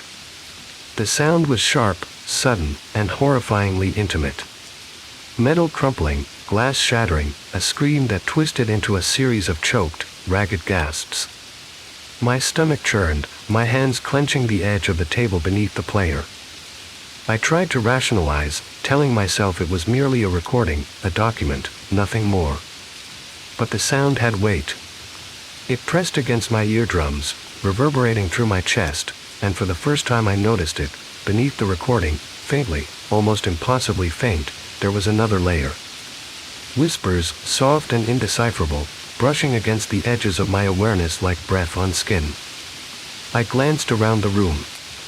I was alone, or so I told myself. By the second recording, I was more cautious, but curiosity won over my apprehension. This one was a drowning. The hiss of the tape was louder now, and the subtle distortions in the voice of the collector seemed to undulate, rising and falling as if breathing with the panic embedded in the recording. Water gurgled, sputtered, and a human voice, hoarse, desperate, strangled, reached out through the medium, beseeching, pleading for escape. My fingers twitched on the table, nails digging into my palms. The voice of the collector interjected occasionally, calm, clinical, "Notice the final struggle. Listen to how it transforms, how it lingers." I felt a cold prickle along the back of my neck, a chill creeping under my clothes. The whispering that had begun with the car crash intensified, coming from the corners of my room now, imperceptible yet undeniably there, sliding over the surfaces, brushing past me, never fully forming words but heavy with presence. I paused the tape, pressing the stop button, heart pounding. The room was silent, or so I thought. A soft, wet rustling came from the far corner of the room. My breath caught. I told myself it was the tape player, the age of the electronics, the settling of the apartment, anything but what I feared. And yet, the sound persisted, subtle, deliberate, creeping toward me like a shadow that wanted acknowledgement. I told myself to laugh, to shake it off, but laughter stuck in my throat. My own heartbeat seemed to echo too loudly, a metronome that synchronized unerringly with the distorted hum of the tape's hiss. I resumed the recording, my hands trembling, the voice of the collector now more intimate, almost conspiratorial. The living rarely hear what the dead leave behind. You, however, have been chosen. The third recording was of a fall, someone tripping down a staircase. The thud of bodies, the scrape of skin against concrete, the small, breaking cracks of limbs, nothing outright graphic, yet enough to make the stomach lurch. But behind it, woven into the static, I could hear it, faint echoes of my own footsteps, a whisper of my own voice in panic, though I had not spoken. I jerked upright, staring at the tape, convinced I had somehow been recorded. The whispering in the room became more pronounced, circling, moving as though alive, skimming over the furniture, brushing against the backs of my legs, whispering words I could not understand but recognized as familiar. My pulse quickened. I felt it in my bones. The collector was aware of me. Hours passed, or was it minutes? Time had become elastic, distorted by the tape, the voice, the creeping sounds in my apartment. The final recording loomed ahead, marked by a blank space in the label, no hint of content, just a faint, almost imperceptible note, "This is my favorite. Listen carefully." I hesitated, fingers hovering over the player, breath shallow, the room impossibly silent except for the subtle, almost melodic hiss of the tape itself. I pressed play. The tape whirred, then sputtered, the hiss louder, more insistent, filling the room. And then, unmistakably, a voice that was mine, yet twisted, distorted, coming from the corners of the room rather than the speakers. My mouth opened to scream, but the sound froze, swallowed by the static. I staggered back, fumbling to stop the tape, yet my reflection in the darkened window showed me not quite as I was, as if the collector had pressed himself through the medium to examine me, to fold me into the collection. The whispers escalated, the static coalesced into laughter, and in that moment I realized with icy clarity that I had become part of it. Not merely a listener, but the next voice, the next recording, waiting to be played back, to be heard, to haunt. I dropped the cassette, and the room fell silent. Or perhaps it was never silence at all, just a pause before the next recording, the next victim. And somewhere in the distance, or perhaps in the corner behind me, the collector's voice whispered again, soft, intimate, triumphant, "Welcome to the collection." I could hear the tape player spinning down, the hiss lingering, and beneath it, unmistakably, the echo of my own voice calling back, trapped, twisted, alive in a way it should never be. I couldn't stop thinking about that final whisper from the tape. Even after I shoved the cassette into its case and sat on the edge of my bed, the room seemed to hum with the faint echo of my own voice, warped and twisted, drifting somewhere between the corners of the ceiling and the floorboards beneath me. I pressed my palms to my eyes, trying to shake off the feeling, but the sound persisted, subtle and insistent, like water seeping under a door that should have been closed. I told myself I was exhausted, that it was nothing but an auditory hallucination, a trick of my imagination magnified by hours spent alone in the dim light of my apartment. But the unease clung to me, a weight pressing at my temples and the back of my skull. Even in the silence of my bedroom, I could feel the faint vibration of the tape's hiss, as if it had lodged itself somewhere deep in the air, vibrating against my eardrums. I went to the kitchen, needing water, needing some mundane task to anchor me back in reality. The tiles were cold under my bare feet, the refrigerator humming its usual monotone, the faucet dripping rhythmically, almost too precisely. I found a glass, filled it, and drank, trying to slow my racing heart. But then I heard it, the faintest scrape of plastic against wood, a whisper brushing against the floorboards behind me. I froze, glass halfway to my lips. It was subtle, almost too quiet to be real, yet unmistakable. My apartment was small, simple, and utterly silent until that moment. I convinced myself it was the tape, reverberating in my mind, looping endlessly, infiltrating my awareness, a parasite disguised as a memory. The next day, I forced myself to return to the tape. Curiosity gnawed at me with a steady, insistent hunger. I placed it carefully in the player again, fingers trembling despite my efforts to steady them. The hiss greeted me like an old friend, warped and elongated, a sound I now both dreaded and craved. The voice of the collector emerged almost immediately, smooth and deliberate. "You heard the last one. Did it speak to you?" His tone was strangely intimate, as if he were not addressing the world at large but me specifically, peering through the medium, searching for my reaction. I swallowed hard and pressed play. The first recording that day was quieter, less dramatic. A simple cough, a stumble, a faint murmur of panic, but the detail was unnerving. I could hear the catch of breath, the subtle scrape of clothing, the almost imperceptible tremor in the human voice that carried the fear. I realized then that these weren't just recordings, they were magnifications, amplifications of the minutiae of mortality, recorded with precision that seemed impossible.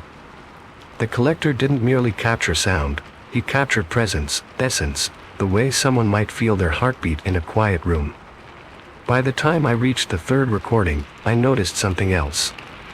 It wasn't just the sounds themselves, it was the room reacting. I would hear a faint creak of floorboards in the opposite corner from where my player sat, or the subtle sigh of the radiator matching the rhythm of the recorded breaths. I tried to convince myself it was my mind, hyper-aware after the previous day's experiences, but it was persistent and undeniable.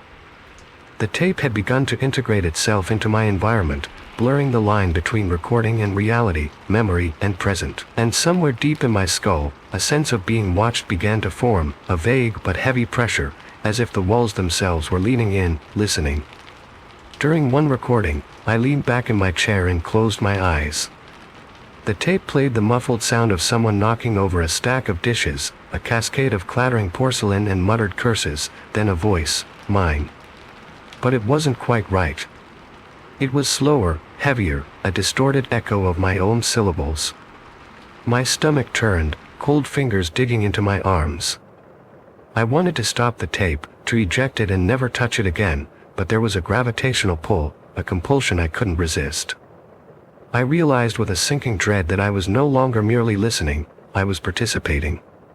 My presence, my fear, my voice had begun to thread itself into the tape's fabric. The collector's voice returned, a low, conspiratorial murmur between the recordings. "Do you feel it yet? The pull of permanence." It was hypnotic, slow, patient, wrapping around the corners of my mind. I found myself leaning closer, straining to hear every nuance, every whisper, every distortion. It was as if the tape had become a mirror, reflecting not my face but the vibrations of my being, each tremor of my pulse and breath captured in the hiss and crackle. I could almost sense it, the invisible thread connecting me to the collector, to the sounds I had thought were separate, and the thought made my skin crawl. By the time I reached the final recording for that session, I was trembling. The tape hissed, distorted, elongated, the voice of the collector barely audible beneath the static, and now, the moment you become the audience and the performance, all at once. I pressed play, and the room shifted. My walls seemed to lean closer, the shadows deepened, and I could hear it, faintly, surely, unmistakably, my own breathing, echoing back at me, altered, alien. I stepped back, feeling the floor tilt slightly under my feet, a dizziness that had nothing to do with the physical. And then the voice appeared again, whispering, repeating syllables I didn't recognize at first, until my own name materialized from the static, drawn out, reverberating, claiming me. I stumbled backward, hitting the edge of my desk, sending a pen clattering to the floor. My reflection in the darkened window caught my eye, but it was wrong, slightly delayed, slightly off, as though the collector had borrowed it for a moment to observe me. The whispering escalated, filling the corners of my room, threading into the silence with intent. I realized then that the tape didn't just record death, it drew attention to it, magnified it, invited it in. And the collector, patient and meticulous, had chosen me. I was no longer merely a listener, I was now the subject. Hours passed, or maybe minutes. The distinction blurred. I felt the tape player spin in my hands even when it was off, the hiss filling the silence, the whispers circling my head. Every sound became layered, my own heartbeat echoing through the room, the tap of my fingers on the desk, even the distant hum of the refrigerator, each amplified, distorted, twisted into something intimate and terrible. I pressed stop, but the room remained alive with sound, as if the tape had infected the air itself, leaving the collector's presence in the space around me. Finally, I could take it no longer. I pulled the tape from the player and stuffed it back into its cardboard case. My hands were shaking so violently I could barely hold it. I placed it on the shelf and backed away, certain that if I looked at it again, if I listened again, the collector would claim me entirely.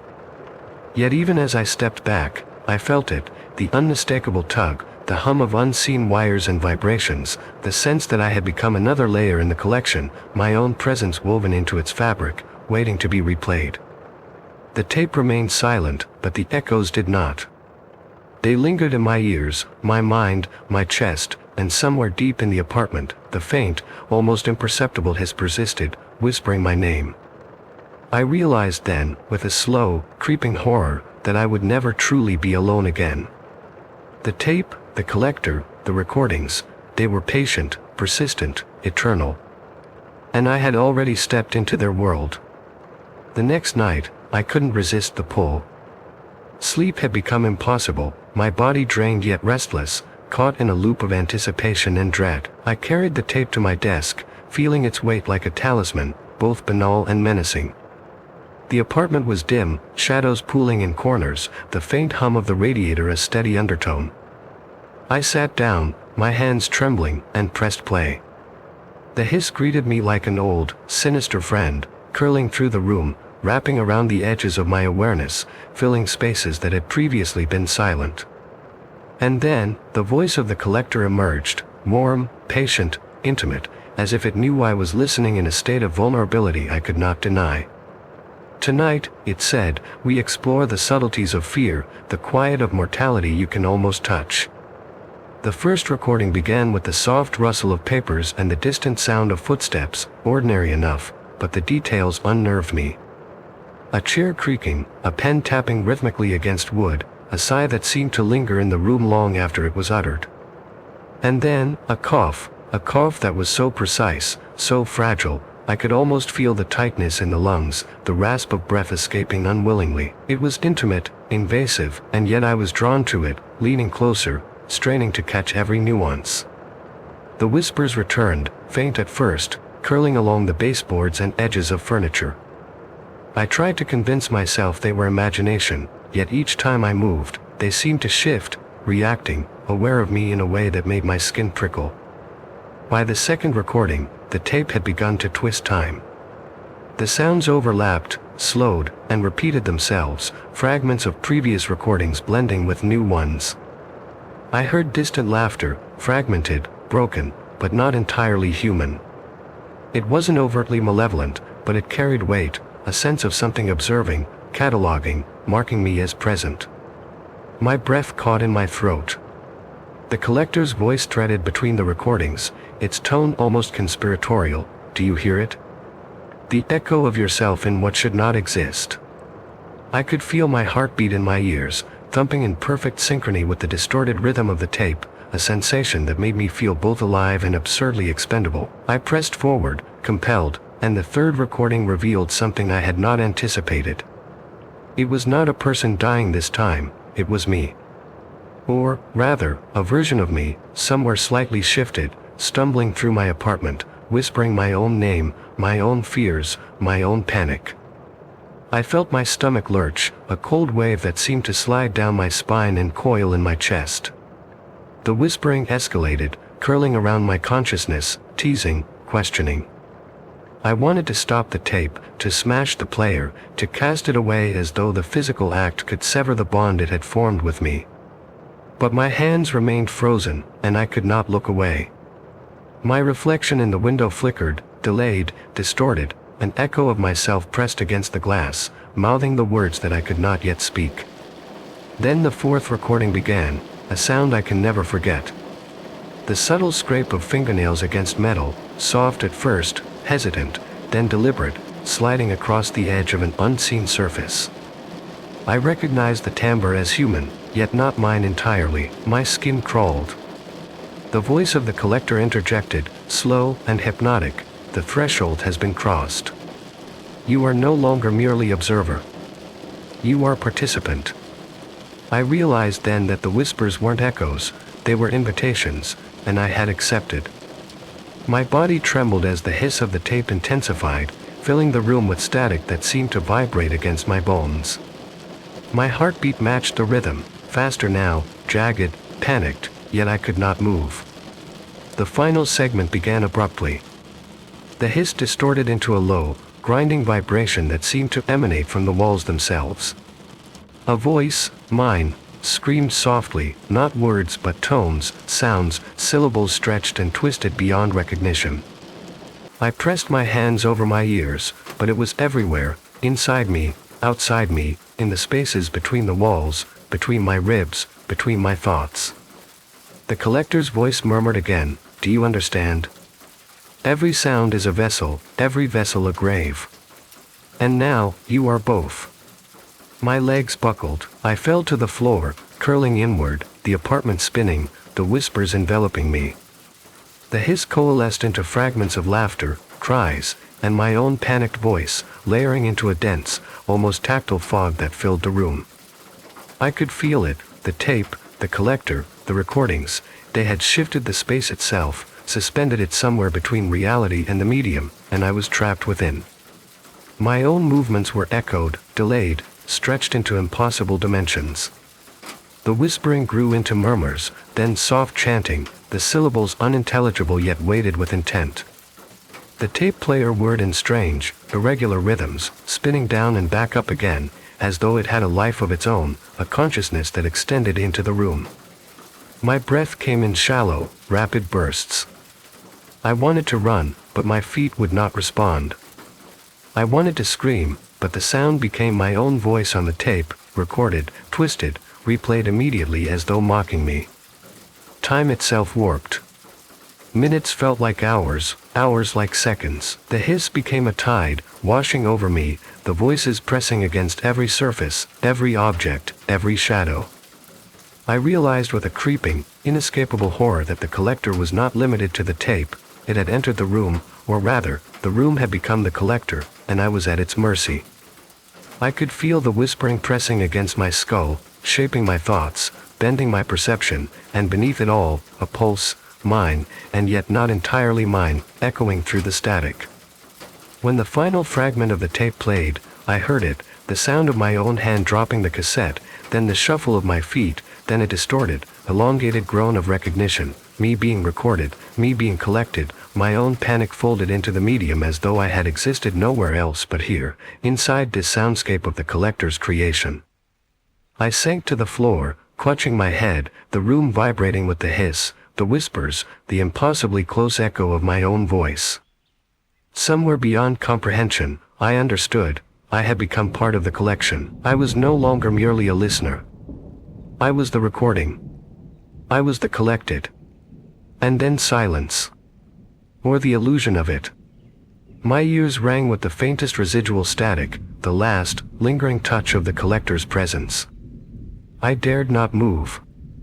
I dared not breathe too deeply. I sat there, shivering, in a room that was simultaneously familiar and alien, realizing with a bone-deep certainty that I would never again inhabit a space untouched by the tape, by the collector, by the echoes of my own voice now imprisoned in the grooves of that cassette. And somewhere in the corner of my vision, where the shadows pooled thickest, I thought I saw it, a flicker, a shift, the weight of the unseen, patient and inevitable, waiting for me to play the next tape, to continue the collection, to become more than myself. I awoke in the early hours, not because of the alarm, not because of any particular noise, but because the apartment itself seemed to breathe, subtly, almost imperceptibly, a low susurration threading through the walls. I lay in bed, stiff and trembling, listening. At first, I thought it was imagination, residual anxiety from the previous night's encounter with the tape. But then I heard it, a soft, deliberate rustle, like paper brushing against wood, then a whisper curling through the air, impossibly close to my ear, yet when I turned, the room was empty. My pulse quickened, and I felt the cold press of dread along my spine. The tape was on the shelf, innocuous, harmless, or so it seemed, but I knew better. It had claimed a space in my mind that could not be vacated. I reached for it, my fingers brushing the cardboard case. The weight in my hands was heavier than I remembered, imbued with intent, as if the tape itself were aware of my touch. I returned to my desk, switched on the player, and slid the cassette into place. The hiss immediately filled the room, a welcome and terrifying familiarity. The collector's voice emerged, calm and measured, yet laden with implication. You have heard, you have listened, and yet the collection continues. I swallowed hard, and pressed play. The first recording was not violent, not immediately alarming. It was a simple sequence of ambient sounds, a window sliding open, rain pattering lightly against glass, the faint hum of electricity, a clock ticking off the seconds. But it carried with it an undercurrent, a subsonic tension that seemed to vibrate through my chest. I realized that these weren't just recordings, they were orchestrations of presence. The world on the tape was not merely a reproduction, it was a dimension layered atop my own, and I was listening from within it. I could hear my own breaths, shallow and rapid, folded into the track as if the tape had anticipated me, caught me mid-fear, and made me part of the composition. By the second track, my unease had grown into something more tangible. I could hear, beneath the sound of rain, the faint scraping of nails against wood, subtle and deliberate. The sound seemed to move around me, shifting with my head turns, my posture, an auditory specter tracing my awareness. The collector spoke again, low, measured, hypnotic. Do you feel it? The shift? You are no longer an observer. You are the resonance. My skin prickled, my spine tightened. I understood then that the tape had begun to integrate me, embedding my perception, my fear, into its layers, folding my consciousness into the recording itself. By the third recording, the auditory world had become impossible to distinguish from my physical space. I could hear whispers that seemed to originate from the corners of the ceiling, the spaces beneath furniture, the shadows cast by the radiator.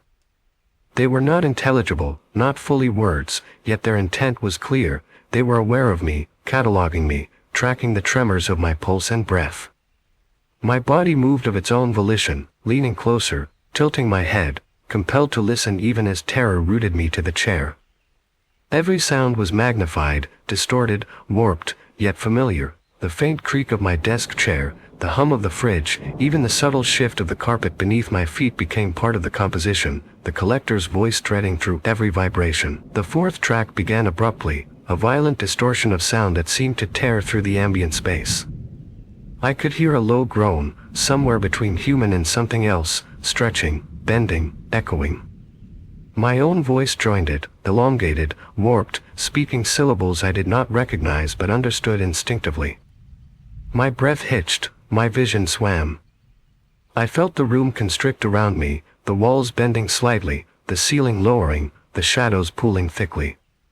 And then the whispering intensified, circling, layering, overlapping, until it became a chorus, a choir of distorted human sound.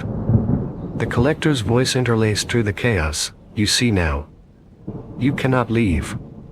You are folded, layered, collected. Your presence is now permanent. I tried to turn off the player, tried to eject the tape, but my fingers seemed heavier, sluggish, resisting my commands.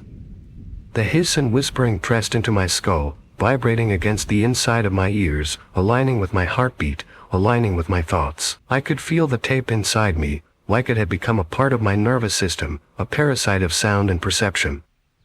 Every attempt to resist only drew the collection tighter, embedding me deeper into its auditory web.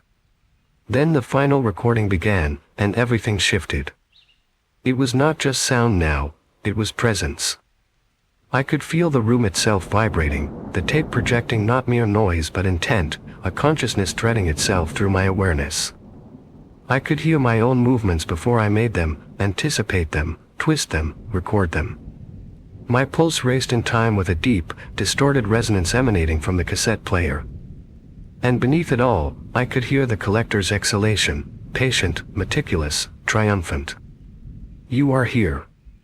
You are now. Every sound, every breath, every heartbeat, collected.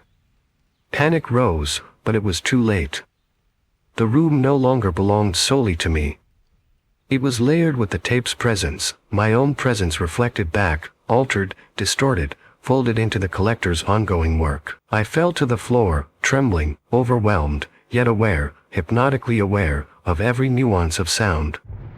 My own whisper, warped beyond recognition, echoed back from the speakers, from the walls, from the spaces where the shadows pooled. I realized with profound clarity that I had become a recording, that my own consciousness, my own fear, was now folded into the collection. I could not escape, could not unhear, could not cease being.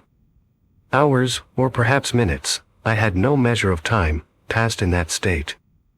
The room became simultaneously alive and lifeless, the whispering constant, the hiss persistent, the collector's voice threading itself through every crevice of awareness. I could not sleep, could not blink without sensing the presence of the tape, of the collector, of myself, caught and folded and observed. The final echo of my voice remained, bouncing infinitely, and I understood then, with a slow, sickening certainty, I was now part of the collection. The tape had claimed me entirely, my awareness, my presence, my essence folded into its grooves, awaiting playback, always, forever. I sat there, shivering, hands pressed to my ears, unable to move or think coherently, aware of every breath, every pulse, every micro-movement. The room seemed to hum, to live, to breathe in rhythm with the tape, my consciousness inseparable from the static and whispers. And somewhere, beneath it all, I knew that this was only a beginning. The collection was patient, eternal, and I had already become its newest recording. The hours that followed, or maybe it was only minutes, I no longer had a measure of time, blurred into a continuous stretch of sound, presence, and anticipation. The tape hummed softly in the player, the hiss never leaving, never ceasing, vibrating through the floorboards, the walls, the very air. I could feel it under my skin, treading along my nerves, intertwining with my heartbeat. My own breathing became part of the static, each inhale and exhale replayed, stretched, distorted, folded into the collection. I realized then that I was no longer just listening, I was the medium, the conduit, and the recorded. I could feel my thoughts leaking into the hiss, my memories bending to the rhythm of the tape, my fears amplified by the collector's meticulous hand. I tried to speak, to tell myself that it was impossible, that this was a tape, an object, a machine, nothing more, but the sound of my own voice returned to me, warped, elongated, almost unrecognizable, echoing from the corners of the room. It was as if I were both the speaker and the listener, trapped in an auditory Mobius strip that had no beginning and no end.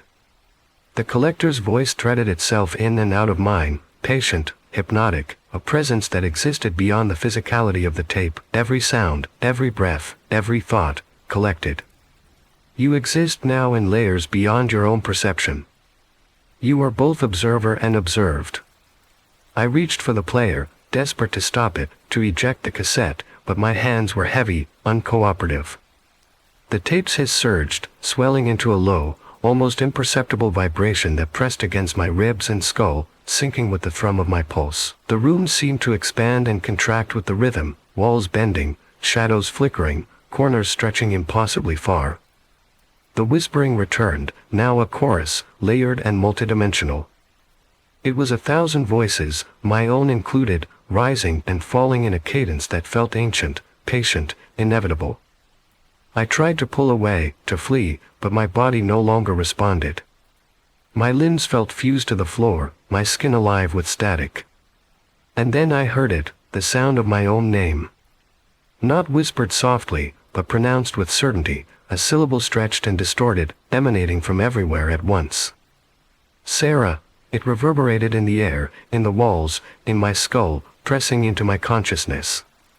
I could feel it crawling along my nerves, slipping into my thoughts, anchoring me to this impossible space.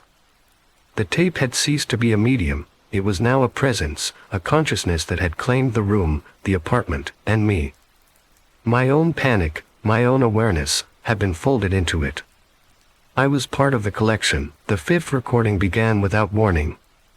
It was different from the previous ones, immediate, direct, and invasive. It started with the sound of movement, slow at first, deliberate. Footsteps, my own, or at least identical to them, crossing the apartment floor.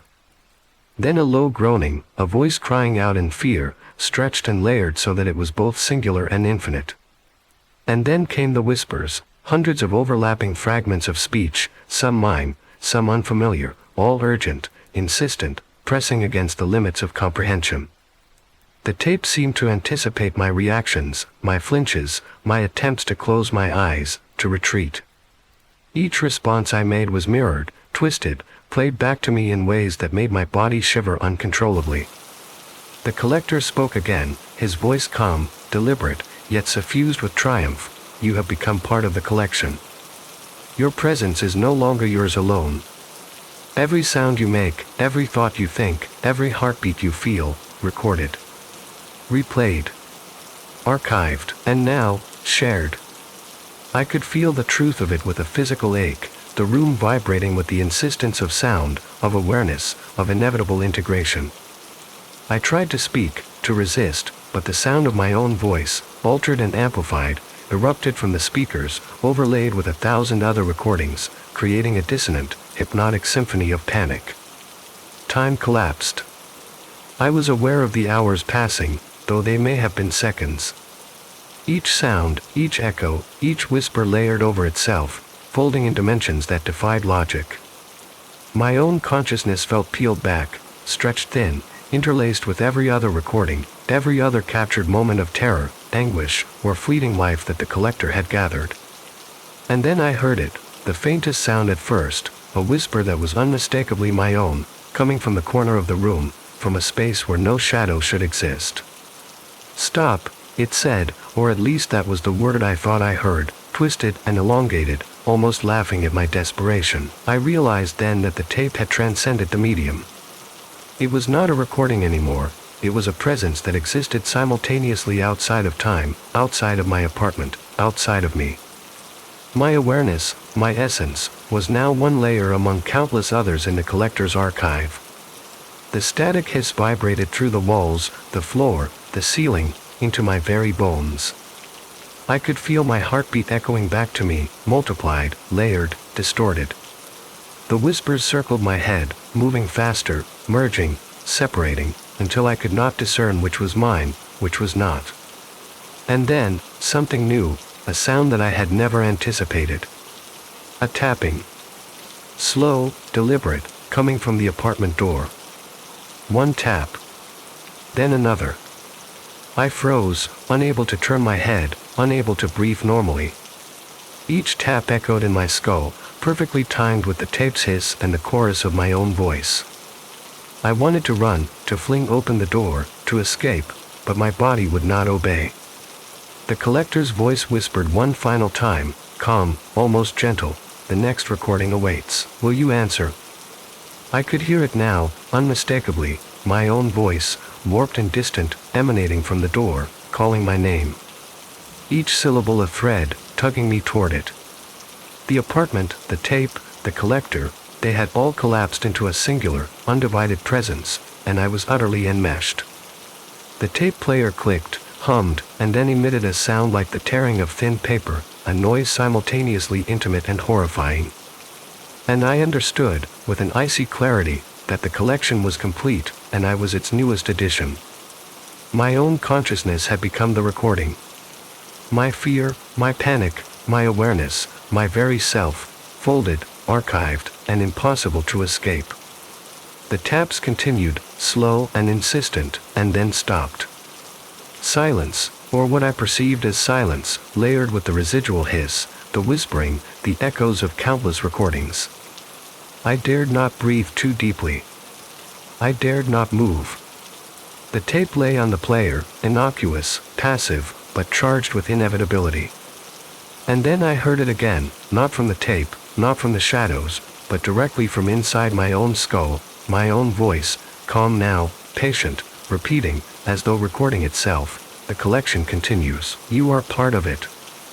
I realized then that it was true. There was no escape. I was now a vessel, a conduit, a recording. The tape, the collector, the apartment, and I were irrevocably intertwined. The whispers persisted, the hiss remained, the presence lingered.